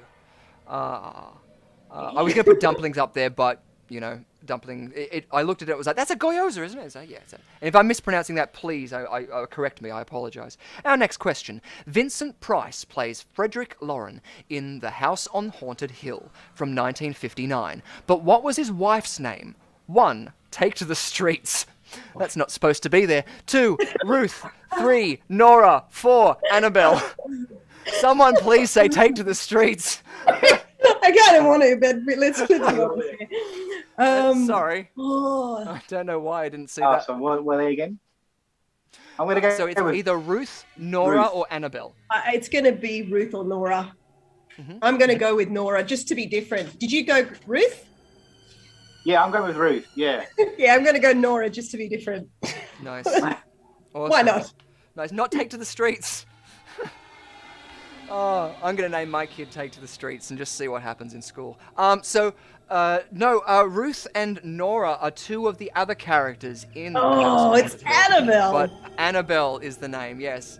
Instantly, once I heard it, I thought that it's unlikely that this is going to be chosen purely because of the references that we have a presupposition over with some of the other films that we might be. It's a prejudice question. Essentially, we're being prejudiced. Yes, yeah, exactly. Hey, now, you stinker. That's what's happening. Awesome. Have you guys seen the original version though? Yeah. It's great. Yeah. Awesome. It was one of the videos that was on the 40th anniversary with Elvira, so I sat through and watched the whole thing. It was a lot of fun. I love this one and the remake. Cool. Our next question. What does Christopher Lee's character sacrifice off camera in City of the Dead from 1960? 1, pigeon. 2, mouse. 3, lizard. 4, hamster. Sorry, hamster's wrong. That should say Take to the Streets.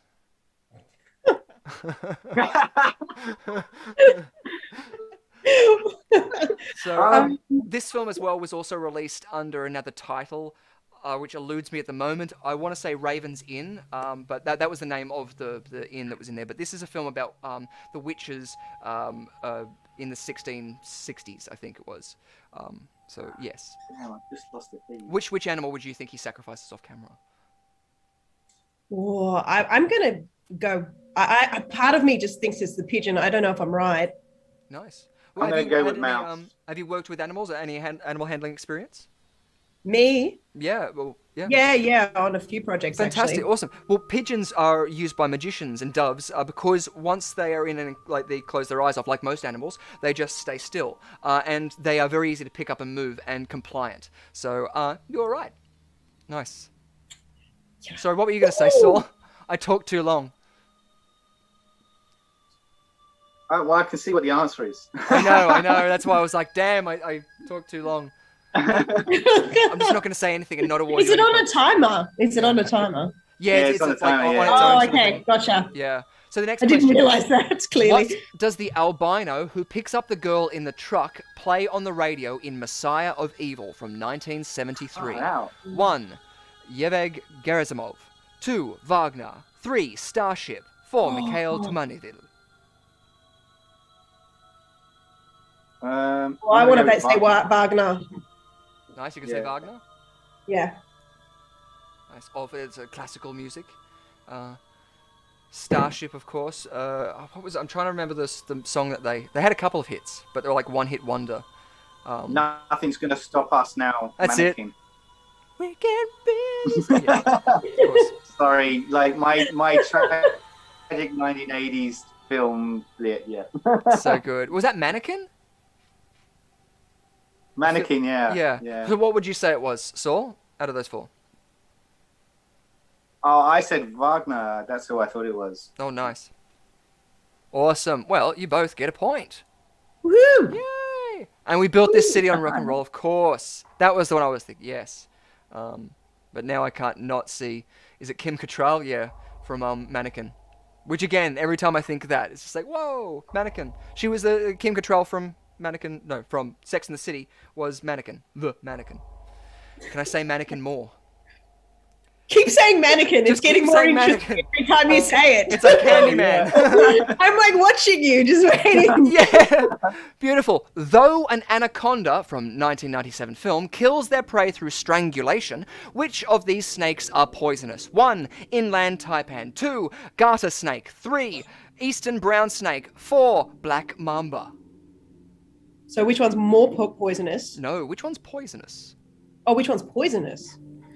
So I used to work at the Australian Reptile Park. Okay, so it's either black mamba or the eastern brown, and I think it's the brown snake, isn't it?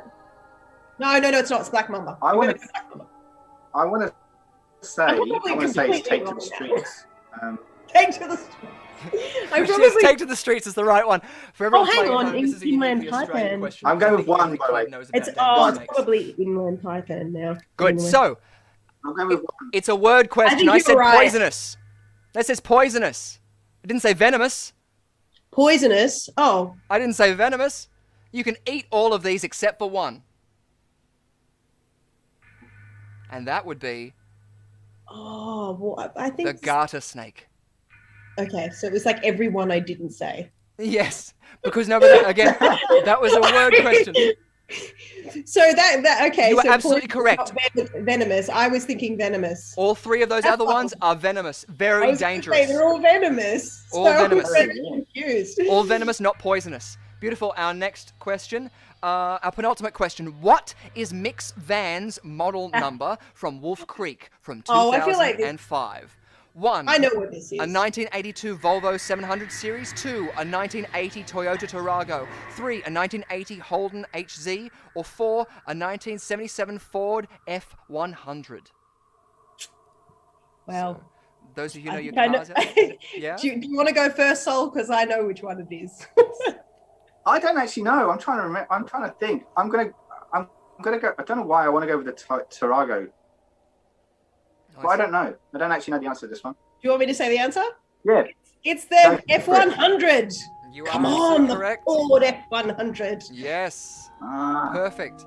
And just a little side note as well, for those of you playing at home, if you weren't aware that the seatbelt design that we all use was developed by the people at the Volvo company. When they developed that, they had the choice to patent that. They chose not to, and they gave it for free around the world because they said that the safety was more important than getting the money for it. So, little tidbit to make you love Volvo even more.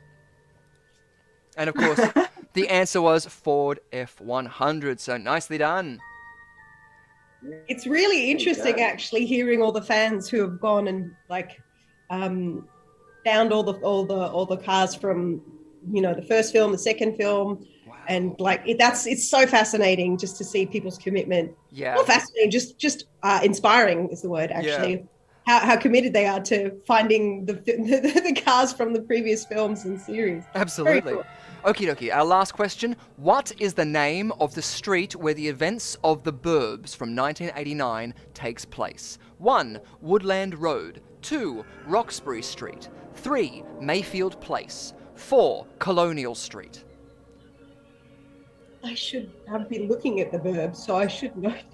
So this is on the screen version. So this is the film, the road in the film. It's not the one that they shot at, Yeah. Oh, okay.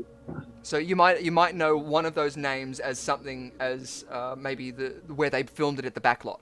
Mayfield Place? Oh, I don't know. It could be anything. Everything looks correct. I'm gonna go with the 4th one, Colonial Street. Nice. Is that what it says? I think you're right. I think you're probably right there. Yes, Colonial Street. But I think it's that one. Nice. Awesome. Well, very, very well done. What was there anything that led you towards the Colonial Street or then Mayfield? Mayfield. Oh, I'm pretty sure because Mayfield Place, when you think about it, place sounds kind of creepier. Something place, like That's True. why I went with that one, because there were two streets, and Woodland Road was the other one that I was thinking of, and I was like, no, I'm pretty sure it's Mayfield Place. Yeah, absolutely. No, absolutely. Spot on with that one. Mayfield Place. And our winner is Phil Robinson with 3 correct answers. Congratulations, Phil. Oh, Phil. Nicely done. Well done, Phil. Woo!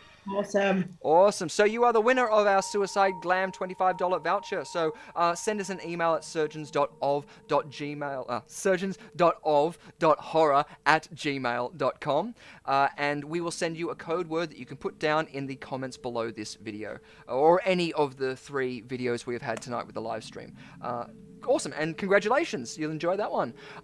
Fantastic. Having a look at the scores, wow, okay, that last round has definitely flipped things around. We've got Sol Muerte with 7 points and Rachel Wiggins with 11 points. Nicely done. Maybe I should just drink more. I think I got better. Work into the groove, yeah. That's it. You get to a point, then it goes beyond, like seeing Cthulhu and all that. The color of space. Yeah. Oh, no, it was good. That was great, guys. Oh, fantastic. Well, confetti as well. Oh, confetti, yes. Exactly. I love the confetti. Yes. I didn't see it, but I love the confetti. Yeah, there we go. Yes. Perfect. Oh, fantastic. Well, yeah, it's great as well to see that you knew so much. And I was so glad as well that you definitely knew your stuff when it came to Wolf Creek. Like, you know, as we have expected. Oh, there was pressure there, because part of me is thinking I saw the wolf, and then I was like, oh, yeah, there must be something that I get wrong. Yeah. No, exactly. But no, you charged through it, you knew it, and that was very, very well done. And of course, it had to be the Australian iconic car. I mean, I don't know about the feud that goes on, but I'm glad to see it was an Australian car that was there. Oh, awesome car. Yes, beautiful. Well, I want to extend a thank you so much for joining us tonight on our Quiz Arena and our myriad of games. We'll definitely let us know when things kick off and when you are promoting anything you're working on, and we'll be happy to let our viewers know about it. Yeah, absolutely. There is a project I'm working on at the moment, but it's not announced yet. But when it is, I will happily come on and tell you all about it. Perfect. We look forward to it. Oh, no, thank you so much. And it really is so good to have people who know their stuff and are doing some amazing things in Australian cinema. So thank you so much. No, thank you for having me, guys. It was really, really great. A lot of fun. Anytime. And we'd love to have you back again. Yeah, you can rack up some knowledge and come back and just destroy us. Open up the Necronomicon. Yeah. Awesome.